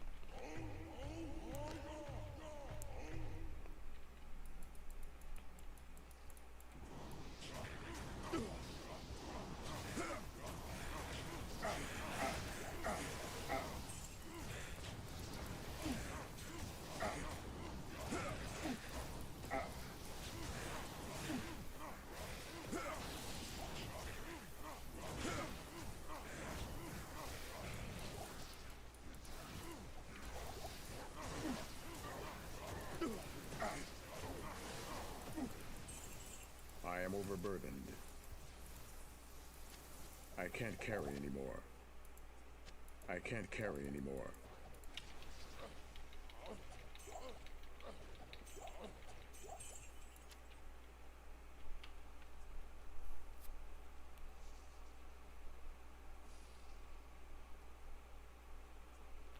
Yeah, Blue, 100%, dude.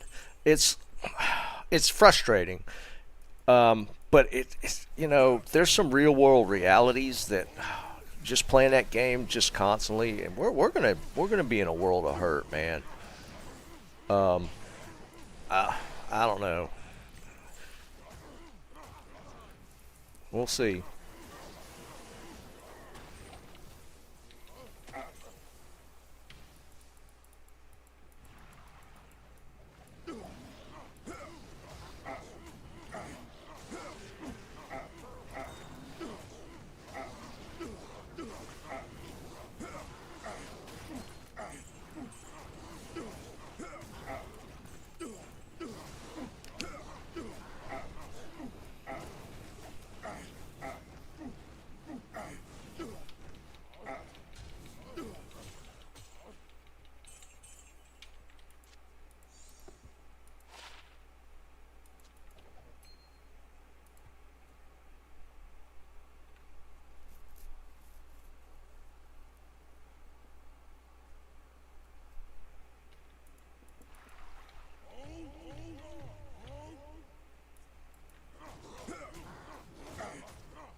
Because I mean, like right now, I mean, it almost feels like there is no end goal to the whole Ukraine thing.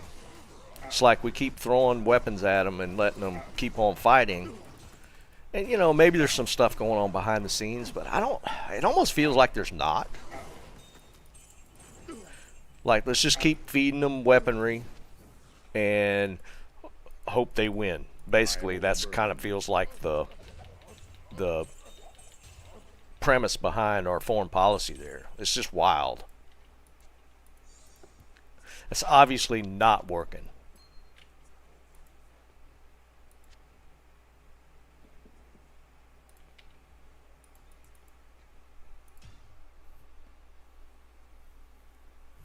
Yeah, Jeb. I mean, what, we're 3 years in now?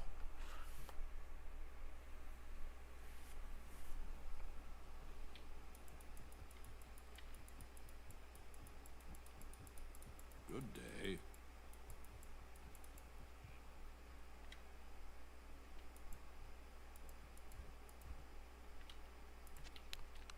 I mean, the thing is, once it even stops, I mean, there's just going to be so much more poured into Ukraine because that country has been obliterated. Just the infrastructure that has been destroyed at this point, dude, they're literally going to have to rebuild that country.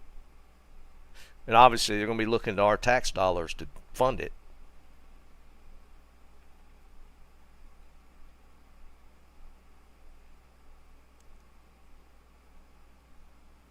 15-13. That's so close, Tommy. Hey, Bob, what's going on, buddy? It just doesn't seem like there's a plan.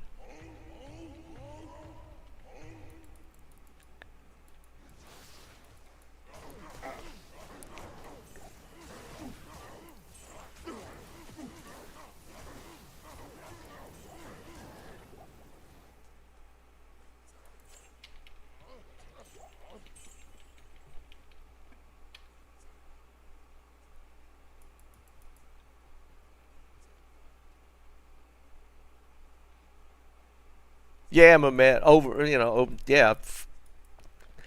Overarching goal.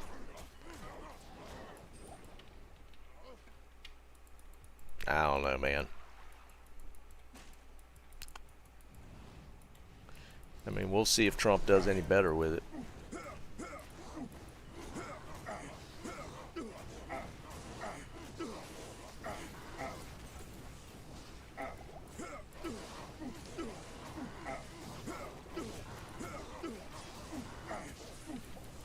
I am overburdened.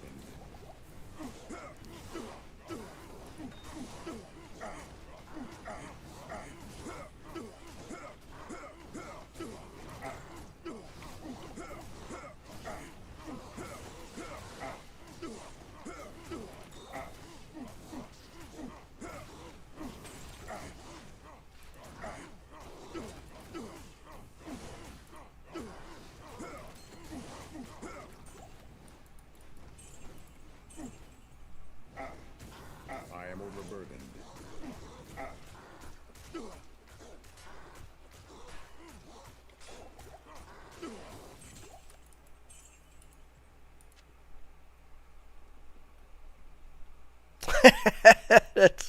That's true, Liam. Real world problems.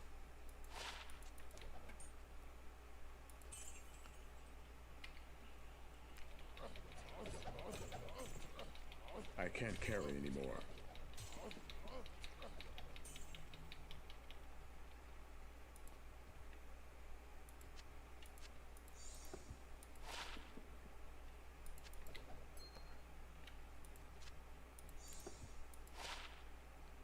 Oh, that's kind of close to that charm Fox dropped the other day. I don't know if y'all saw it. He dropped a 20 life, but it was a 3 all resist. He was kind of bent. That charm pissed him off. I actually was on his stream when it happened, and he was not happy. Because he got the perfect life roll, and it got an all resist roll, but it was a 3 like this one. Oh, yeah, that's kind of rough. Yeah, Jared, this is offline.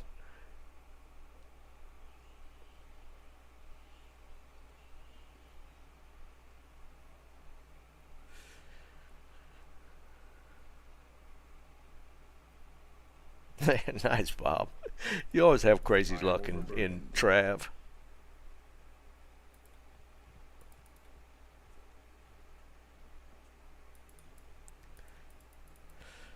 Well, that wasn't as bad as his was.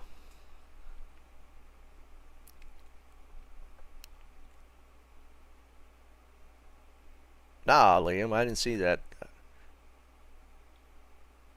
Wait, wasn't that one already out on like beta or something? Yeah, Jared, we're still going on it.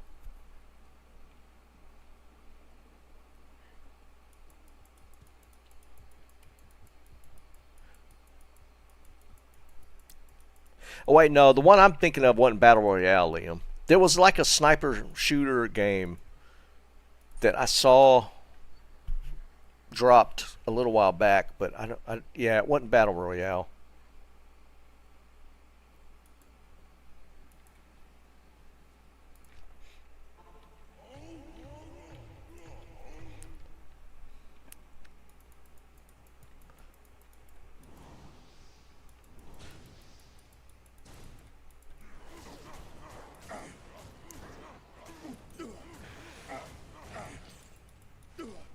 Oh wait, I need to dump gold.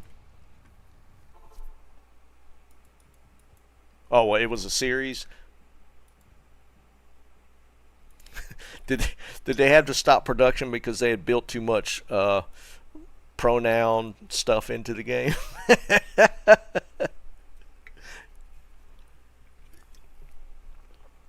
don't know why people shine away from this Battle Royale style games, man. They're popular. I mean, people would come out with a good one, another good one. Like when, people have been saying Battle Royales are dying, but it's only because the industry, the genre is kind of stale right now. You haven't had a new entry into the Battle Royale stuff since Warzone. And that's, wait, did Apex? No, Apex come out before Warzone. Because right now there's still only 4 big players in Battle Royales. It's PUBG, Fortnite, Warzone, and Apex Legends. And Warzone was the latest one, and that's been 4 years since it dropped. The genre would still be, well, it's still going real strong. There's tens of millions of players playing like the genre.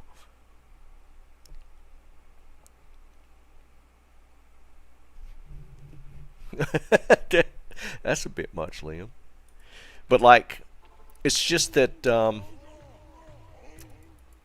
like the current ones, like Warzone's being the latest one, they had like at peak had like 100 million players, but they've only like ran the IP into the ground with all the changes they've made.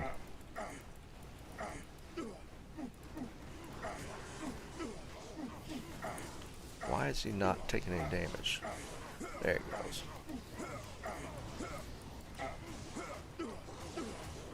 Alright, this one's a bad one.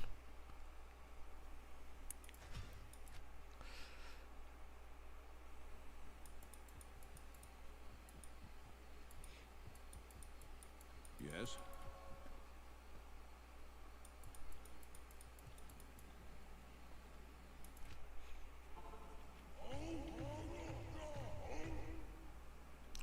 Liam, was that the one? I vaguely remember a sniper game like that where when you hit the target, it went into like a slow-mo and showed the hit.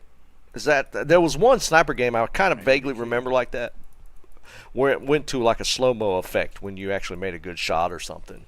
Is that was it? Okay.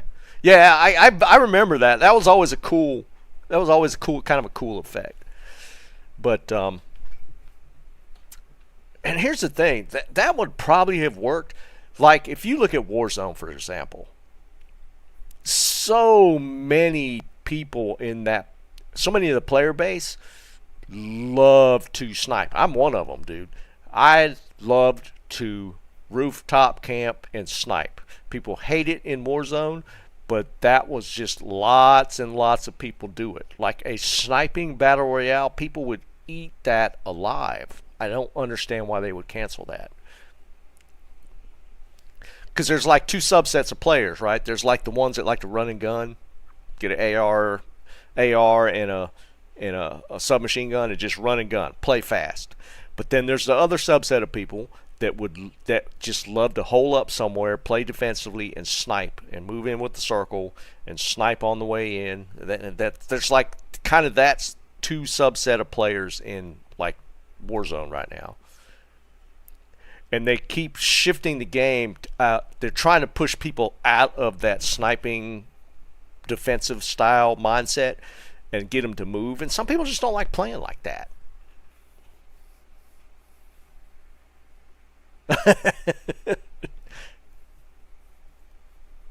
That's unfortunate. Well, I mean, that whole Concord thing costs Sony a lot of money. I can see them shying away from it.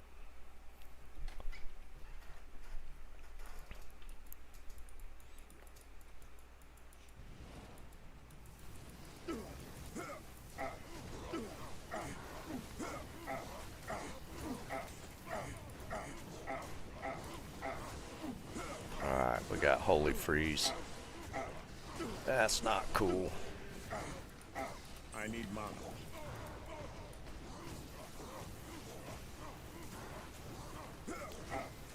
Watching that mana drop is so painful.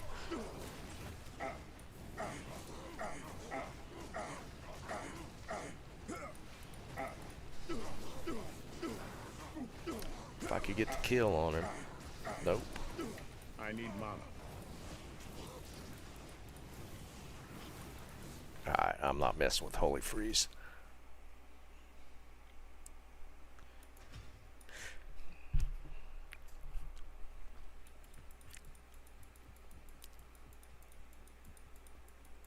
Greetings.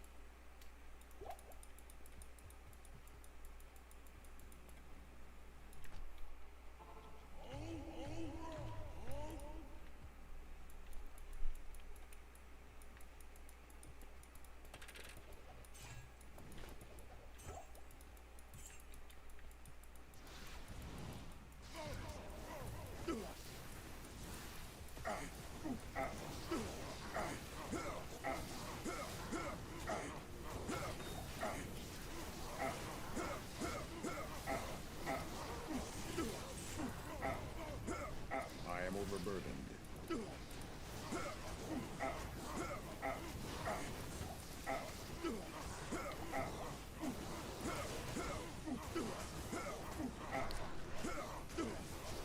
Fanaticism's my favorite.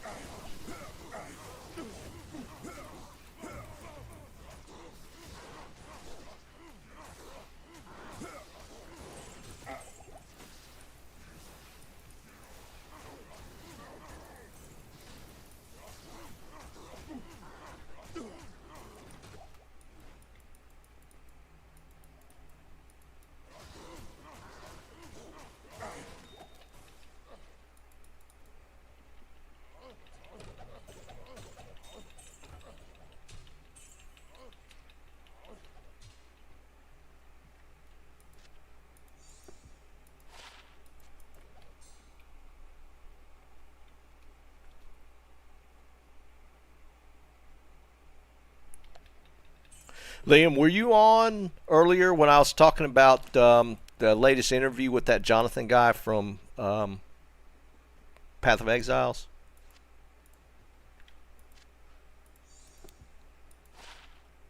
He's been doing all these interviews, and he was I forget the guy he was talking to. But he was talking about like the 5 pillars of ARPGs that they're like things that have to be in ARPGs, and it was kind of cool. The reason why I brought it up was he did a shout out to Diablo 2. He's like, there's 5 pillars of ARPGs that make those games great, and most games do some of those. He said, except for Diablo 2, which nailed them all. I thought it was like and then he broke down all the different pillars that need to be incorporated into ARPGs, and it's like itemization in the end game, and just what was some of the other ones? One of them was like, and it might have been part of itemization, was like, you don't want a gap between, like, if you find something like really cool, or you do like I guess like a progression part of the system. If you do that and you finish it and you get something really cool, trading was another one. He said trading needs to be completely open. Trading, like having an economy, is like critical to having a great ARPG that continues on. But he just like went into all this stuff. But it was funny because it's like when he was saying this, it was like most games don't do this. They have some of them, but not all of them, except for Diablo 2, which it made me feel like he knows what to incorporate into the game. So that's kind of it's cool to me that he grasps the importance of what Diablo 2 created and wants to incorporate that or be part of the Path of Exiles stuff, which, I mean, I think they did that fairly well in the first one, but if they're having to redo it or make a second one, it's kind of cool that whatever they might have learned from PoE the original, that they're going to incorporate into PoE 2.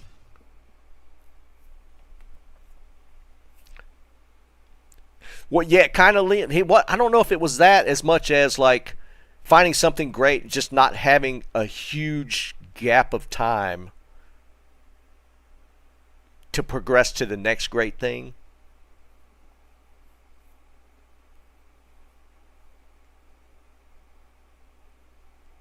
Not even about D2, Mike. It's just the fact that if he realizes that, and he uses, obviously, the game that we love as an example of what needs to be incorporated into the game,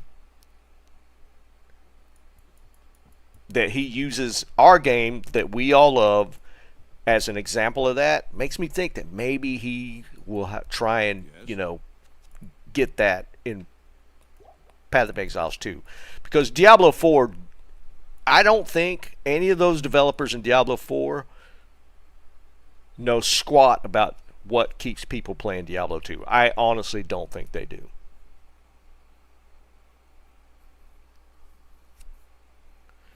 Yeah, Bob, that was his whole point. The economy of the game keeps the game moving forward. I mean, that was the whole point of it. He's like, the trading aspect of a game is super important.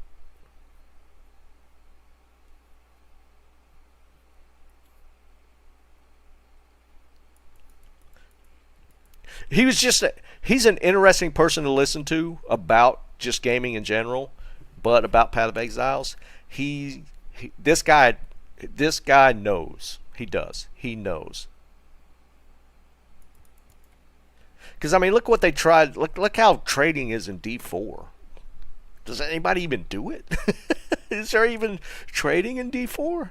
I know it's available, but is there even D4 trading being done to any extent? Because they opened it up after, what, Season 2 or something? They added to where you could trade more stuff. But I just don't know if even, like, there's anybody doing that much trading in D4.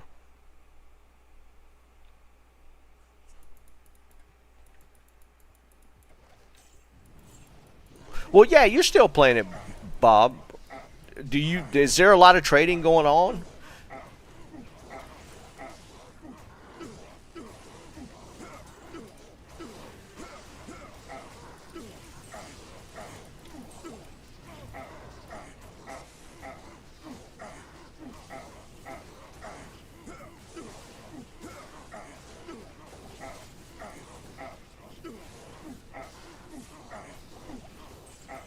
I am overburdened.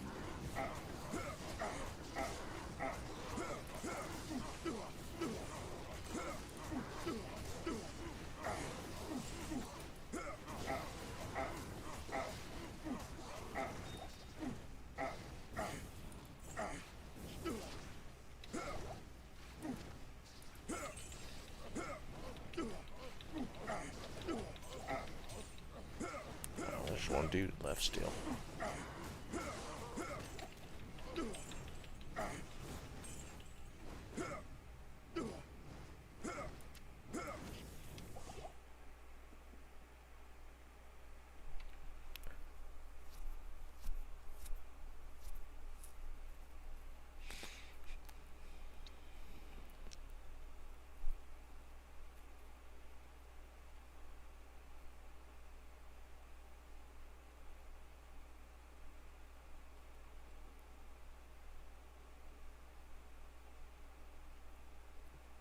No, I get that, Bob. I was wondering if there was just actually a lot of people doing any trading. Yeah, marketplace. In the original Path of Exiles, there's like an in-game marketplace. Like, you don't have to go to a third-party site. Isn't all the trading handled within the game? I feel like that's the case. How's it done, Bob? Is it done off like on JSP or something, or is it done within the game somehow in trade chat? That feels cumbersome, though. They need a marketplace to handle that kind of stuff.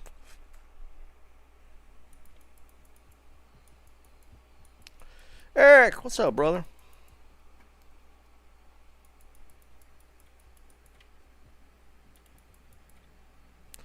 Trucking along, man. Trucking along. Not a ton of progress, but we're down to the weird stuff at this point.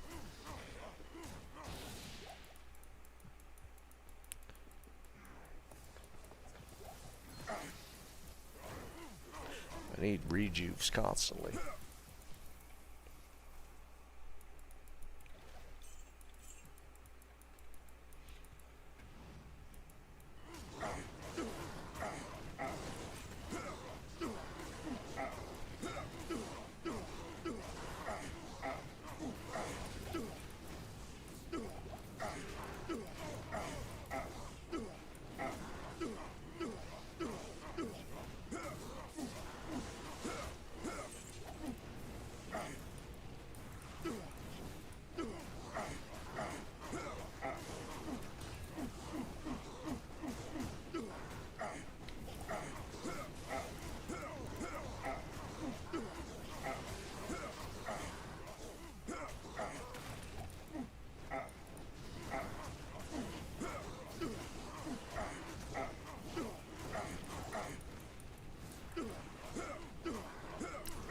That well right there for this map is pretty nice.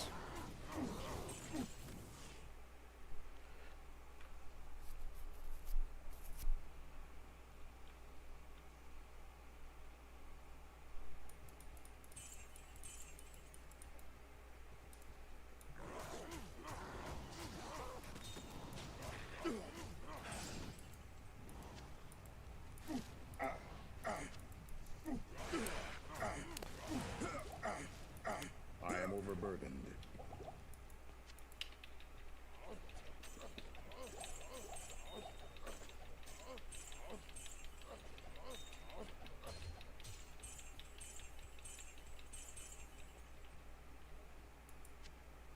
I am overburdened.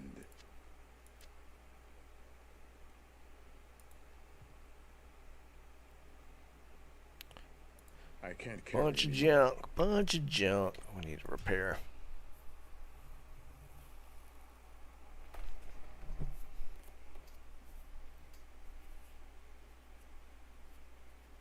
Have a good one, Tommy.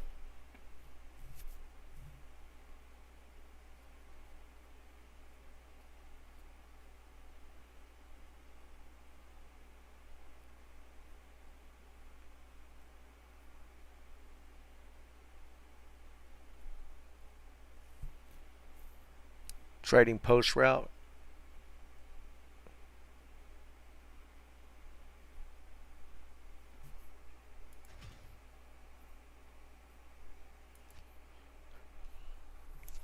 Yeah, Liam, that was kind of the thing with like World of Warcraft, right? You had you could set up your items to sell, and then they just sold whenever, you know. They were on a marketplace.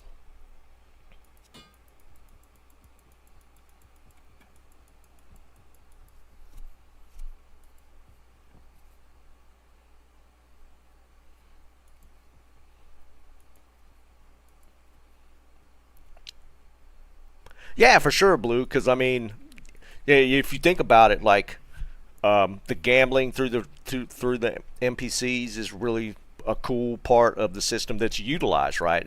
It's not just about it being there, but that it's used. Like gambling is a big part of D2R through the NPCs.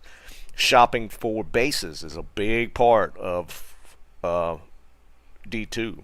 Yes, it's not just trading with each other. It's literally the fact that there are important components that you can gamble or trade or buy from the NPCs. That's big. I mean that's a big thing.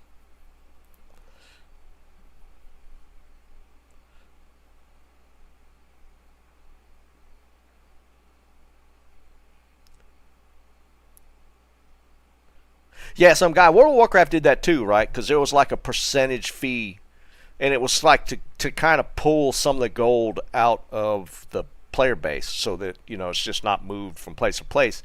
It was a fractional amount, but they have ways of doing it now where you can actually buy stuff. I think there's stuff that Blizzard sells on the the the auction house now in game. I believe there is. You could buy like time. Like it's still a monthly subscription, and you could like use gold to buy your next month's subscription or something like that. But it pulls some of that money out. Yeah, the cosmetic stuff. I think you could in WoW. I think you could pull like buy it with gold if you have enough gold accumulated, but it pulls it out of the system. You don't if you don't have some sort of mechanism to pull that out of the system, it just keeps growing and it's like inflation. It just loses value at some point.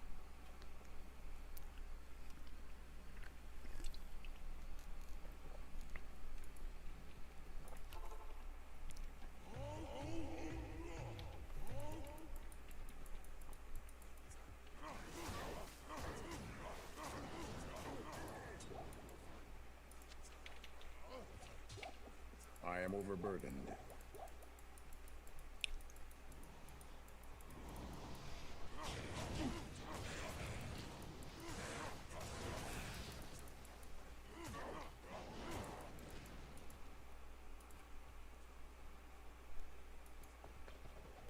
Well, I mean, you even saw, if you played any D3, you saw that inflation scale pretty quick in D3 where the in-game gold just like skyrocketed, like how much there was in the system. And I don't think there was a good mechanism to get it out of the system because buying items wasn't that great.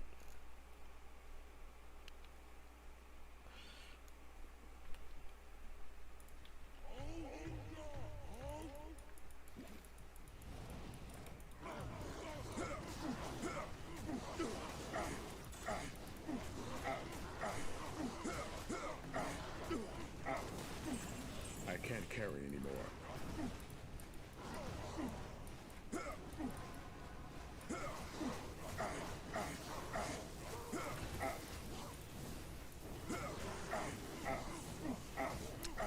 Oh, shoot. We got conviction again. It's gonna suck. Come on up here, dude. Get out of here.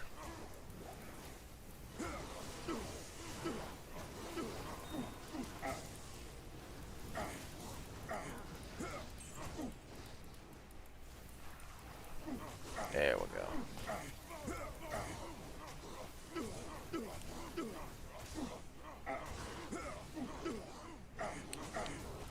I am overburdened.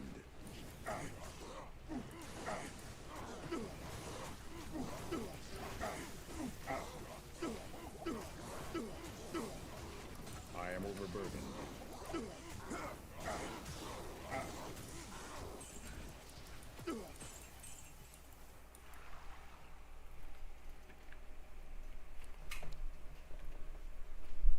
A gem game. Oh man. Yeah, it was funny to me when they were talking about D4 before launch, how they were taking aspects of D2 and D3. But it's like they took the itemization part of D3, and the only thing they took from D2 was the dark feel of the game. it's like, come on, man. Show me more about how little you know about the games you guys have in your arsenal. I am overburdened. I am overburdened.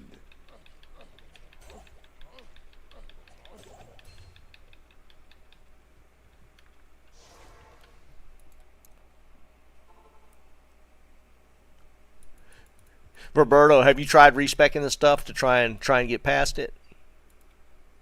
Oh, we got to gamble.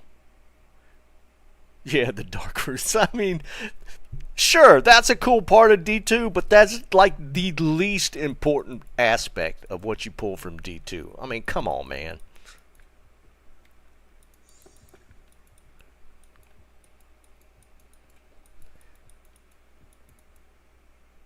Greetings.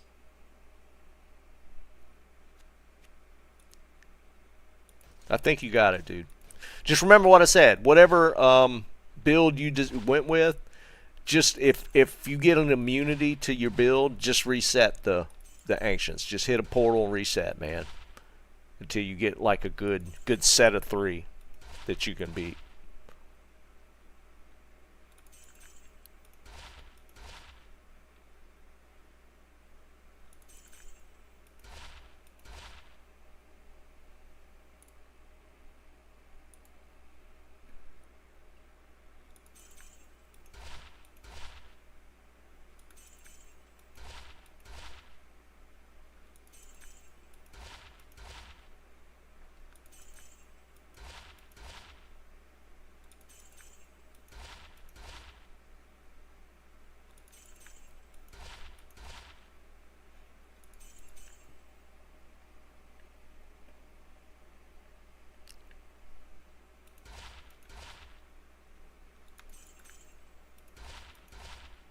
You got it, man.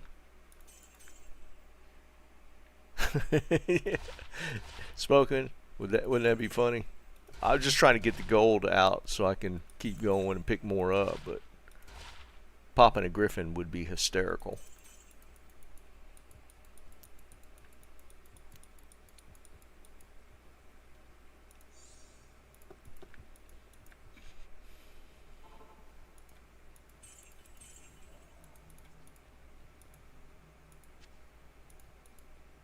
Oh wait, I thought I had more gold laying there. Guess not.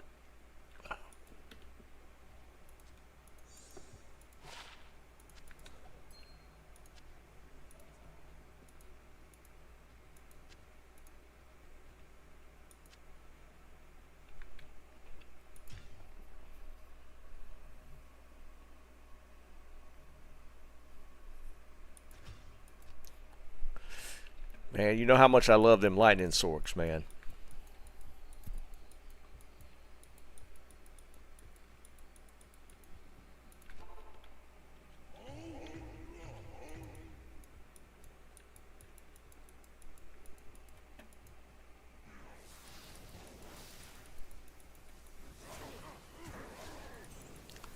Eric, it's with the whole fact that PoE 2 is dropping the same day, it's kind of up in the air. I might do it. I might be playing PoE 2. Just depends. I'm going to play PoE 2 that afternoon, that Friday. And I feel like there's probably going to be a lot of server stuff going on. No, I haven't even popped it yet. I'm going to probably pop it here tomorrow or day after.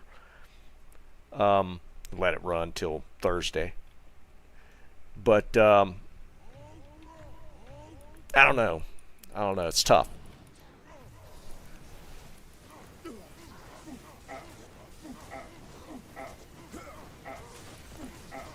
I lose track of time. For some reason, I had in my head it was still 2 weeks out, and it's next week.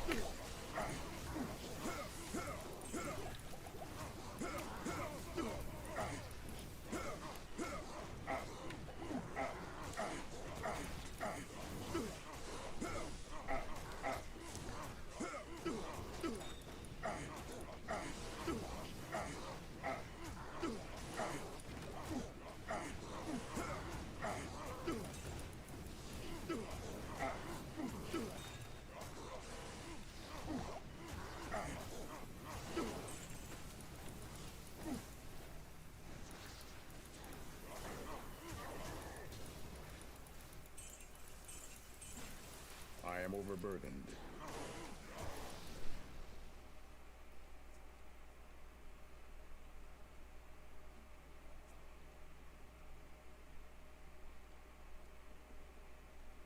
It might, Liam. I don't. I am overburdened. That aspect of the company. I mean, they've only released the one game, PoE original, so I don't have a feel for how their launches are. I don't think the seasonal stuff really comes into play. I can't So, carry anymore. I wasn't there for their original launch, so I don't know. I can see it being like smooth, just because the company itself seems to be pretty well run. So it might not even be an issue. I don't know.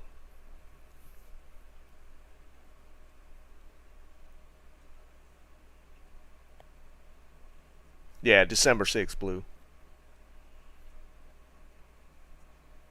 Yeah, smoking. Dude, that is my biggest problem with Mosaic. I want to stop and look at stuff. And if you're going to lose your charges, it just becomes I annoying. can't carry anymore. And just the fact that while you're running it, it's hard to even see the stuff until that flash goes away. So it's just not my thing, man. I can't. I don't like it.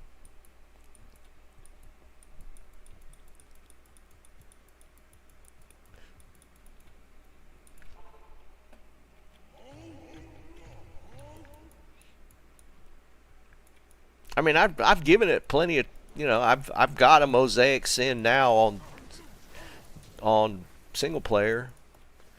I feel like I've given it plenty of time to play it and see if I'm going to care for it or not. And I can't. I keep coming back to the same conclusion. And there are people that love to play that pace where they're like just constantly running. I like to stop a little bit. Look at an item.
I can't carry anymore.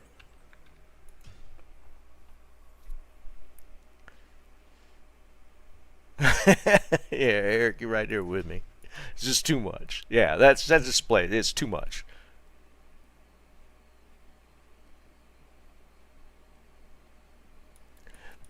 I honestly, if you had that many mosaics going in one game, somebody's computer's going to crash. Multiple people's computers are going to crash.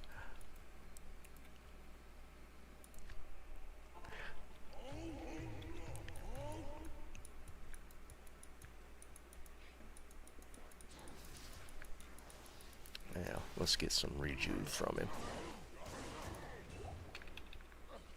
Wow, nothing. You suck. I can't carry anymore. I can't carry anymore.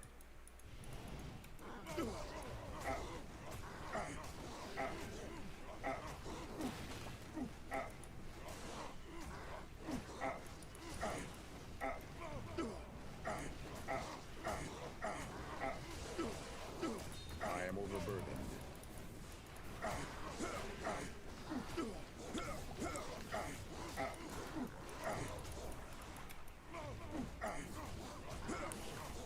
Mr. Mana Burn himself.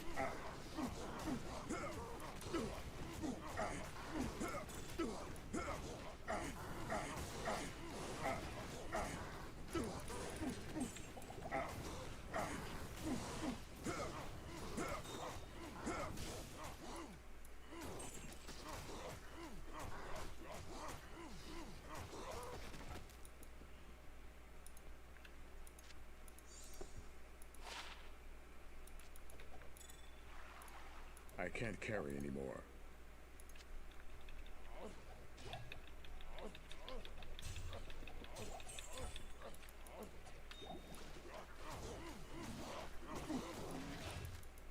Piss off. I am overburdened.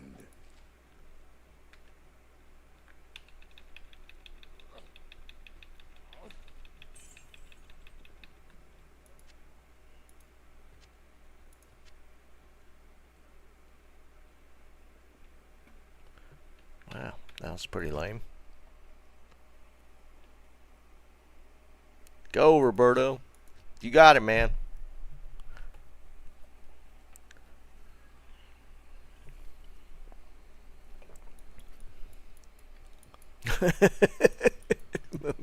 Mamet. Dude, I hope you get it, but yeah, you're in for a rough ride.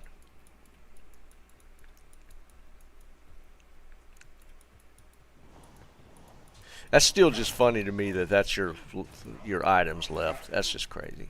Stop running.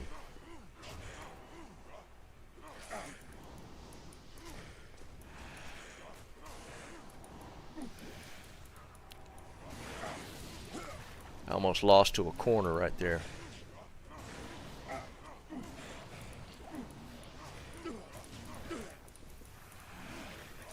I am overburdened.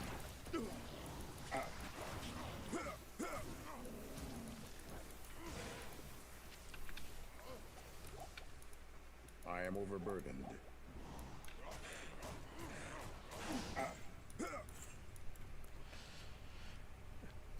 Yeah. Nah, I feel you, dude. I feel like my Griffin count's up that high. I don't think I've gotten a Schaefer's either. I did get one way back. Like I've mentioned it before. I got one back in LOD days because I used it on my Zealer. But I feel like that was the only one, dude.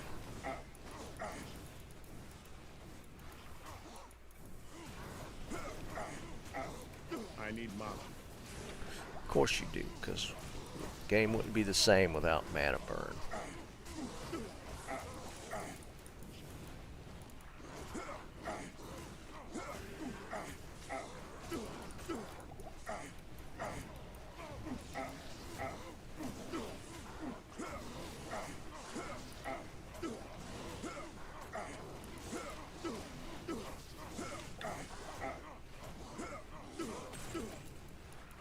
I can't carry anymore.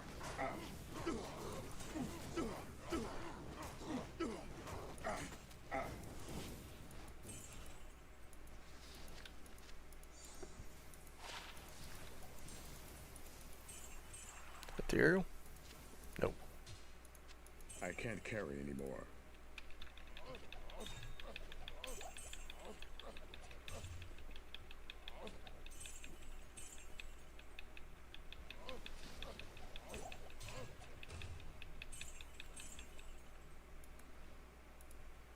I can't carry anymore.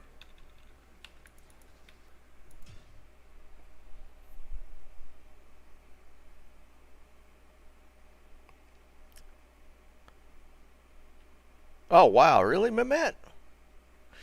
See you, some guy. Have a good one tomorrow, dude. Have a happy Thanksgiving.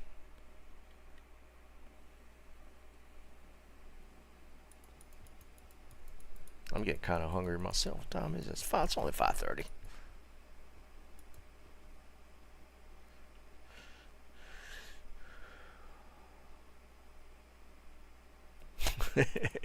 Smoking's all in.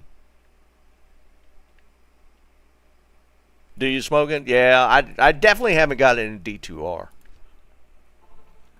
which is kind of crazy.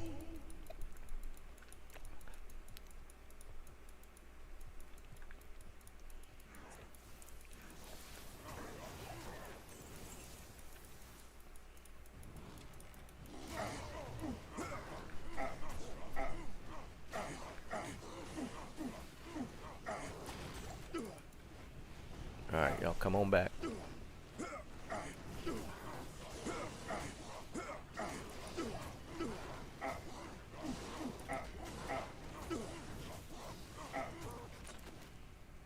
Where you going, dude?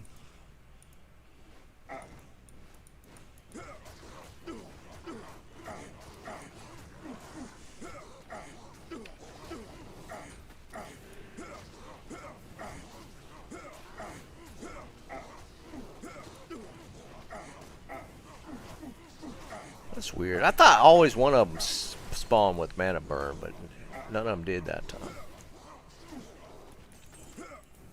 I am overburdened.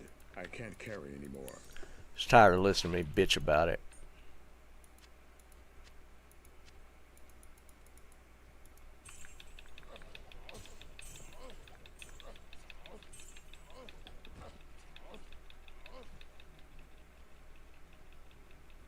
I can't carry anymore.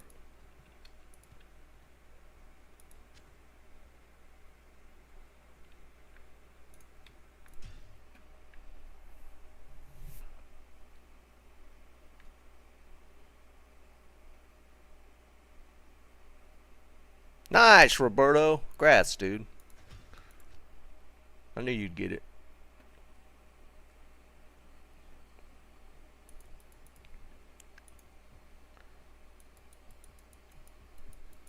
Yeah, Dennis, I was pretty hyped when they said they were coming out with it.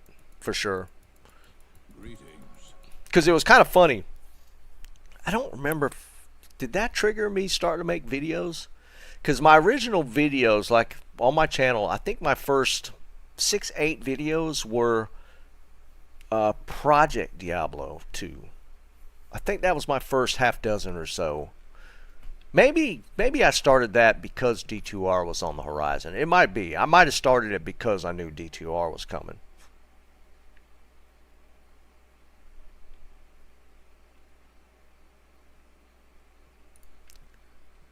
That's all right, Roberto. That's the cock block of hell difficulty, is getting past the ancient, especially with a Sork. It's tough. Some classes will just steamroll it. But if you got past the ancients, man, you know, Whirlstone's kind of whatever at that point. I mean, you can run into some bad ones, but a little easier to maneuver than having to kill the ancients. Can't bypass it. Can't get past until you kill it.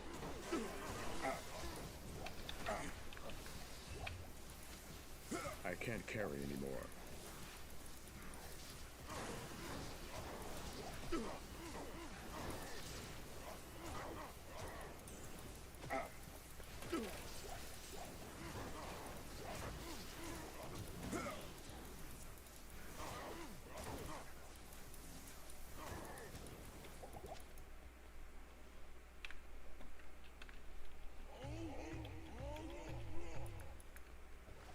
I can't carry anymore.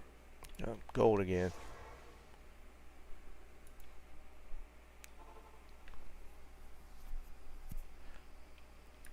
Yeah, Dennis, I'd had quite a few videos before the first season for sure, but like I made 8 to 10. It might not be that many. Project Diablo 2 videos in preparation for D2R.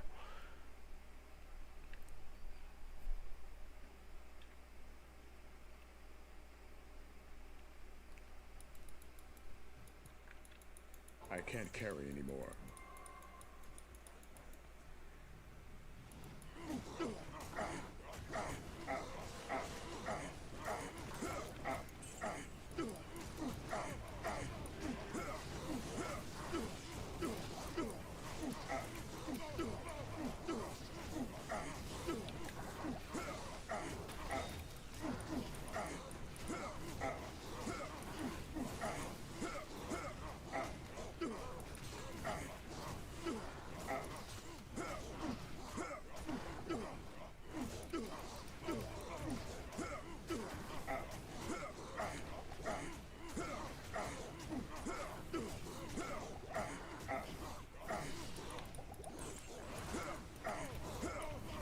Stop healing. There we go.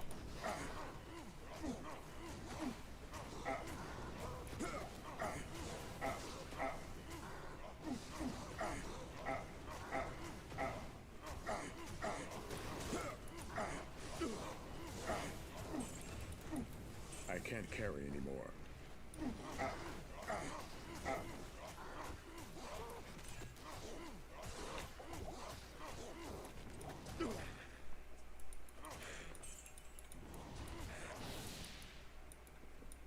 I am overburdened. I can't carry anymore.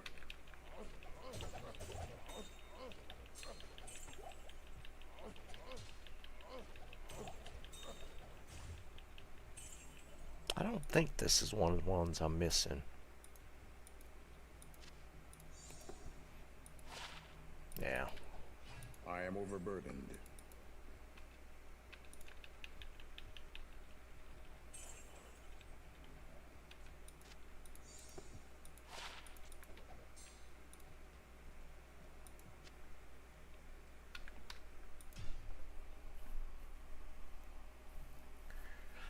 Hotspurs. I don't know.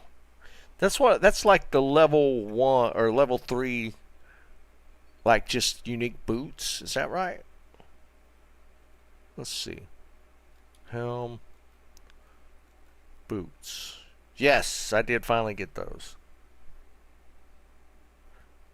I'm shocked I still hadn't gotten the Pelta Lenmo's still out of my grasp, and like the 2 armors there, kind of still wild.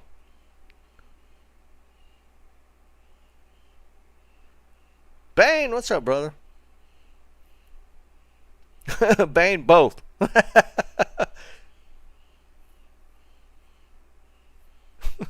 We'll see, man.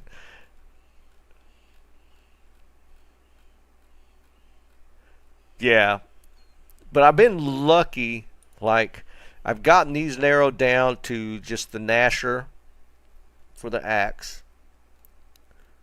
Nail Striker. Haven't seen that one yet. Bane Ash. Those are pretty rare. I'm surprised I hadn't gotten that one. That's just Great Sword. But yeah, I've gotten all the low ones for the most part. Player 7, Andy, normal, was really great.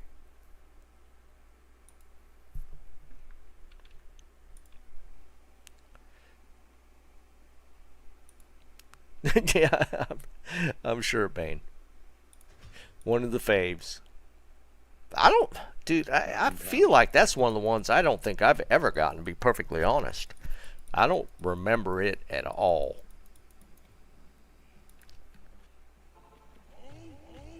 Oops. I've actually gotten 2 torches. Torch of Iroh's dropped for me twice in this single player.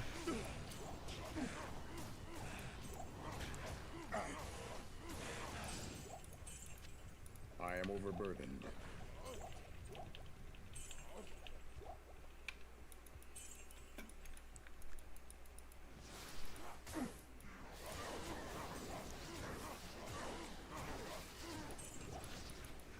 One of them was during when I was testing out that Andy runs. One of them dropped there, which is kind of cool. I am overburdened.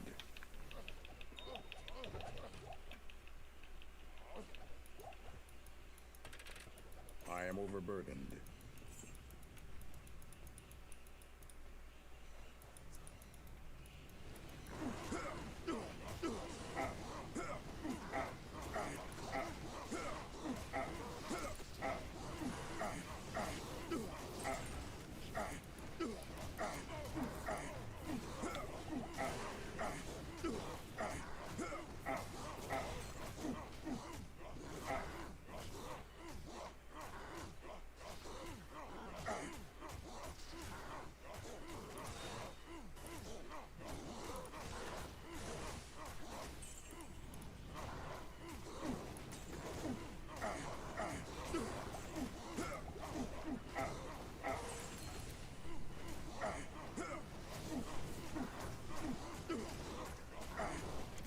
Yeah, that's funny that it dropped that late for you, though.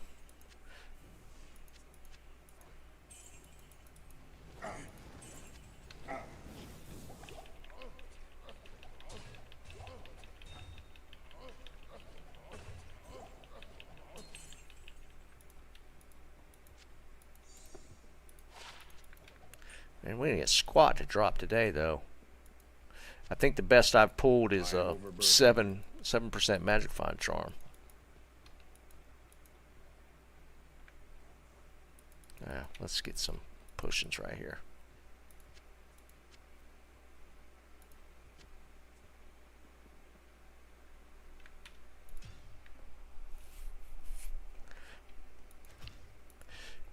Yeah, that whole concept of doing nightmare or normal Andy though, that really does work. I've pulled 5 or 6 of the low items out of that, like really quickly. So I'm pretty happy about that. I might do that to finish out like the last couple of the low ones. Those 2 armor pieces, the Blink Bat and Gray Form, those not Blink. Is it Blink Bat? Yeah. Those are going to be tough.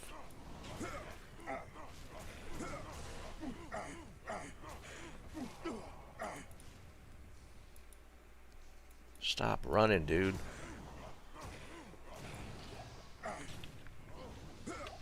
I am overburdened.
That it?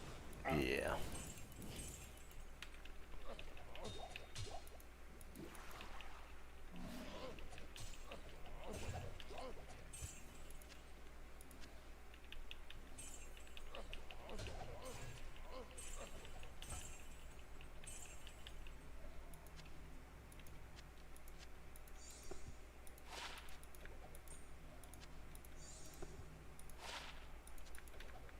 I am overburdened.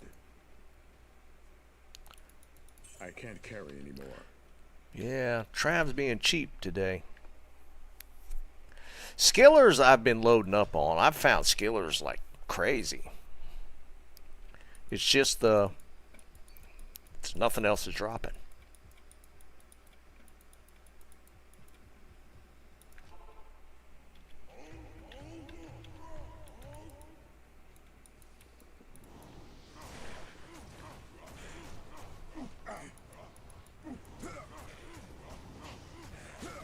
Alright, this is my last Trav run. I'm actually going to do some LK. I've set up I got a really crazy good LK map. And I can do like a run in about 20 seconds.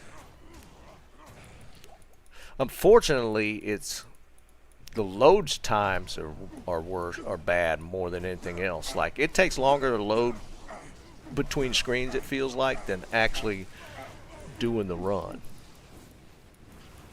But I just wanted to show y'all the map I got set up. It took me a little bit of changing before I got a good map.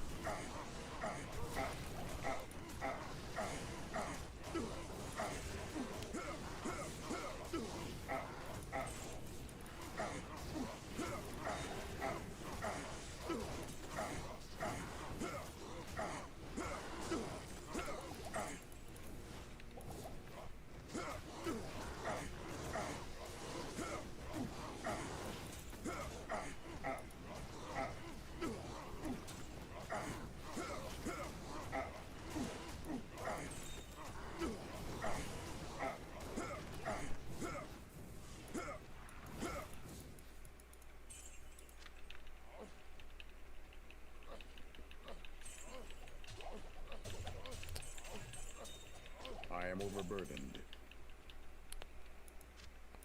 I just got this. No, I'm thinking of something else. Oh, Corpse Morn was the one I was missing. Yeah, we got both of those.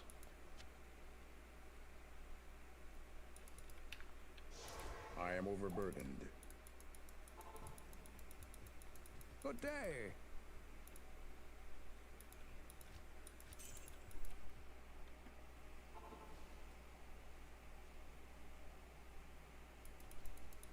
DST? I don't know what that is. I am overburdened.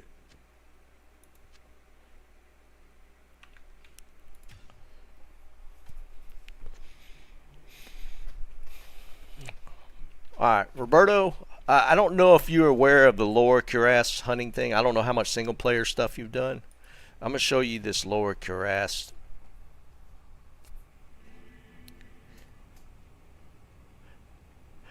I don't think so, Eric. Maybe IAS just to make it. I don't know if you need to speed it up for breakpoints. Up it. I think you have to up it to Conquest Sword. Roberto, have you heard of LK runs?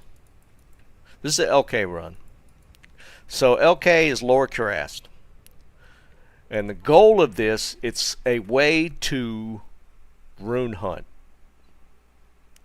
So what you do is reset the map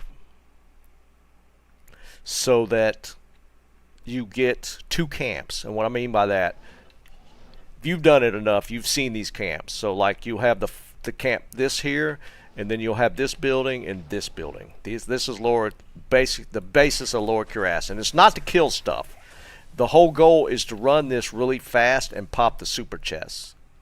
And what do you want to do is get a map where you have 2 camps close to the waypoint. See, I like to have a camp there and a camp here.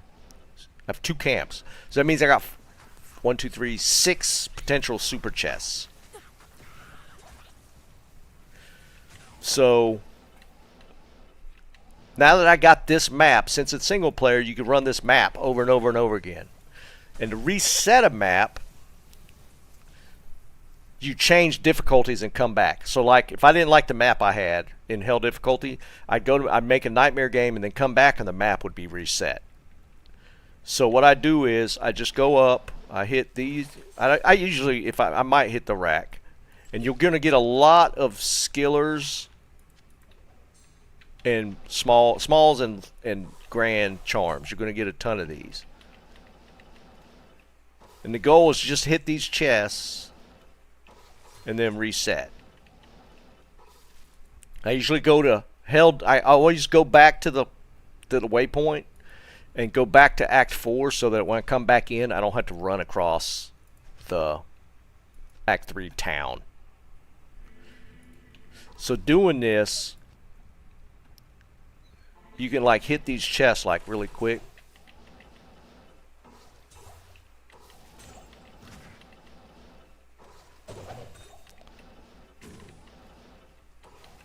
And then go back and just do it again. Now it gets kind of boring. It can. I can't do this but so much. But I did already pop a Sur rune running these chests, and I've gotten like some mids as well. Okay, so you have messed with this, yeah. But the goal is to try and actually get a map that gives you these this good setup to where you got the 2 close camps close to the waypoint. That's probably the hard part.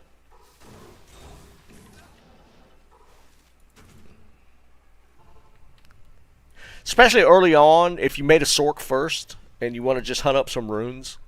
Now, it will only drop higher than Burr, or lower than Burr and lower. You can't get like Ja, Chom, or Zod from this. And people have run the numbers, and you want to do this on player 5. People used to think player 7 was the best route to go, but it turns out that player 5 is actually supposed to be better. There's some caveats to that. Like if you're specifically hunting Ohm runes, player 7's actually got a higher drop rate for Ohm runes. But for like Sur and Burr, player 5 is actually better. So there are some little nuances to it that have started. People have started doing that.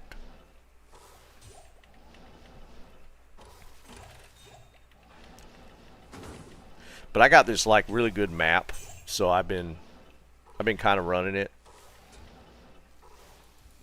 It's been doing pretty good. But the load screen is like the slow part of this.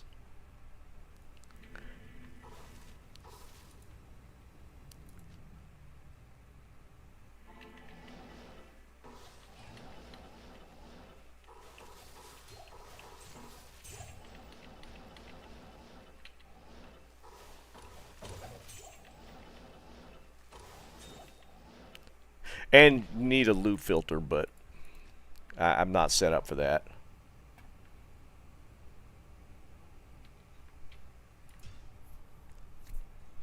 Yeah, it's true, Lee. And when I was asking Fox about it, he said he says the normal average is like 1 every 500 runs for a high rune, which is still kind of cool because you could do, if you get to a rhythm, you could do this like 20 seconds a run. You can knock out 500 runs. Might take you a little bit, but it's not as long as you think it would take. And his average has been like half of that. He's been doing like every couple of 100 runs. It's been kind of crazy. But he's also got his stuff set up. He's got a loot filter. He plays the modded with a loot filter. And he's also got it. You can preload everything so that your load screens don't take as long. But it's, I want to say it's an extra. Where did I see it at? It's almost like an extra 40 gigs to preload everything. to load every file and open everything on your computer. I think it was like 40 gigs. But it does decrease your load times.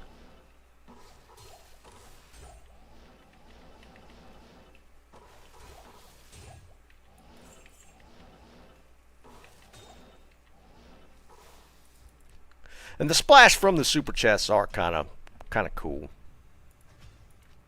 I do like seeing the splash, but then sometimes there's so much stuff that it slows you down if you don't have a loot filter to see what's there.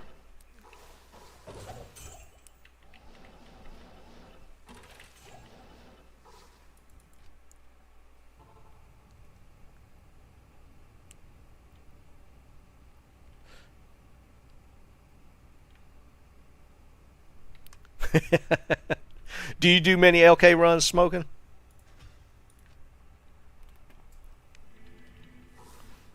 Yeah, that's what it was. It extracts all the files out so that every one of them is just there on your computer,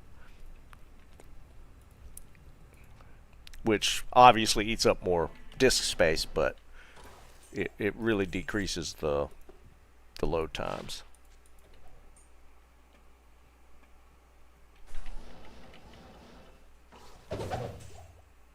See, I always like seeing that.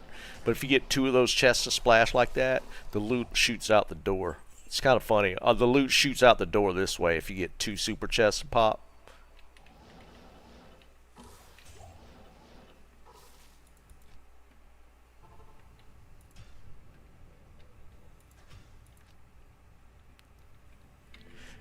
Oops. And it's I've gotten a decent amount of runes doing it so far. Haven't gotten a burr yet, but I have gotten the Sur rune.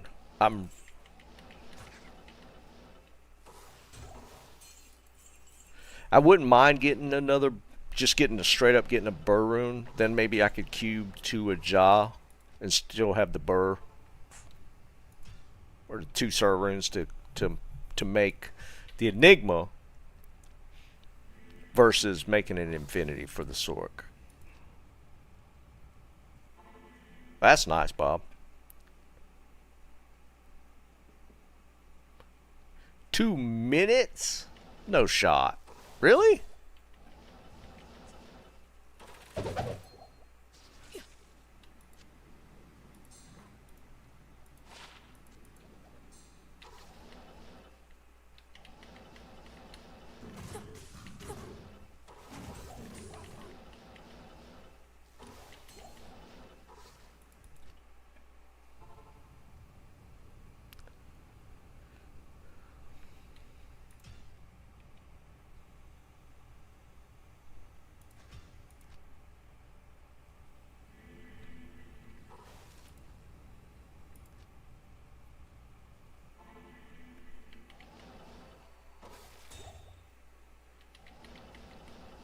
You're saying that charm is worth $15?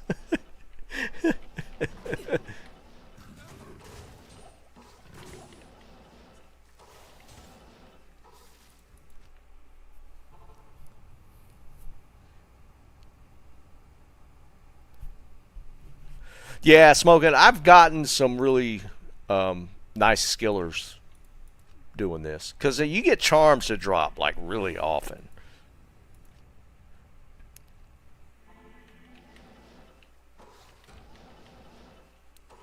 The only thing that's happened to me a couple times is between games, I had like this has been the best map I've gotten, but like I had a pretty decent one, a pretty decent map, and I accidentally clicked on Nightmare in between games, and like right here, I accidentally clicked Nightmare and lost that map, and it was like, ugh. But then this map like is way better, but I did lose that one map, and it was pretty disappointing. And then I ended up generating this one, which is a pretty awesome map.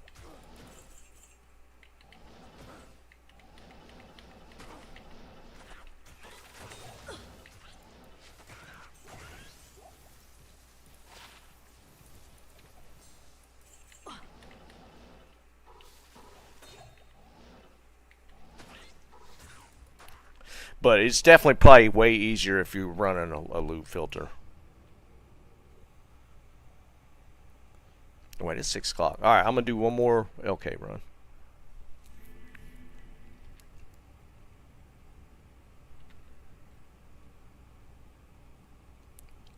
Yeah, Liam, dude, I've lost some really good Andy maps that was literally like 2 hops to the stairs down and 2 hops to the next one, and I completely lost them.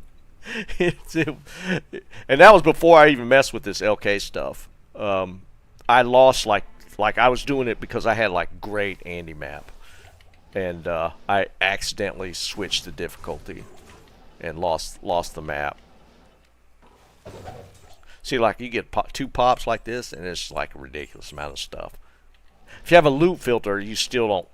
All you're doing is, you know, popping stuff that you're actually maybe interested in picking up. Yeah, it's that time. All right, boys. I'm not going to be on Friday, so Sunday's next stream. Happy Thanksgiving to my U.S. folks. I know you Canadians don't care. You already did yours. But well, everybody else outside of the U.S.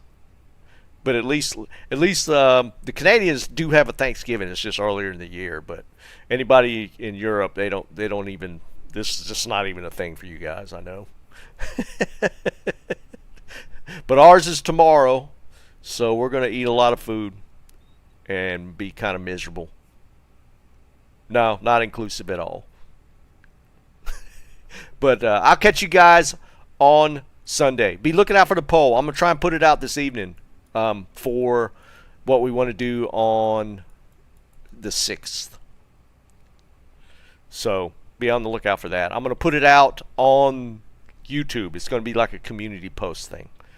But anyways, hope you guys have a great rest of your week. Have a good one. Peace.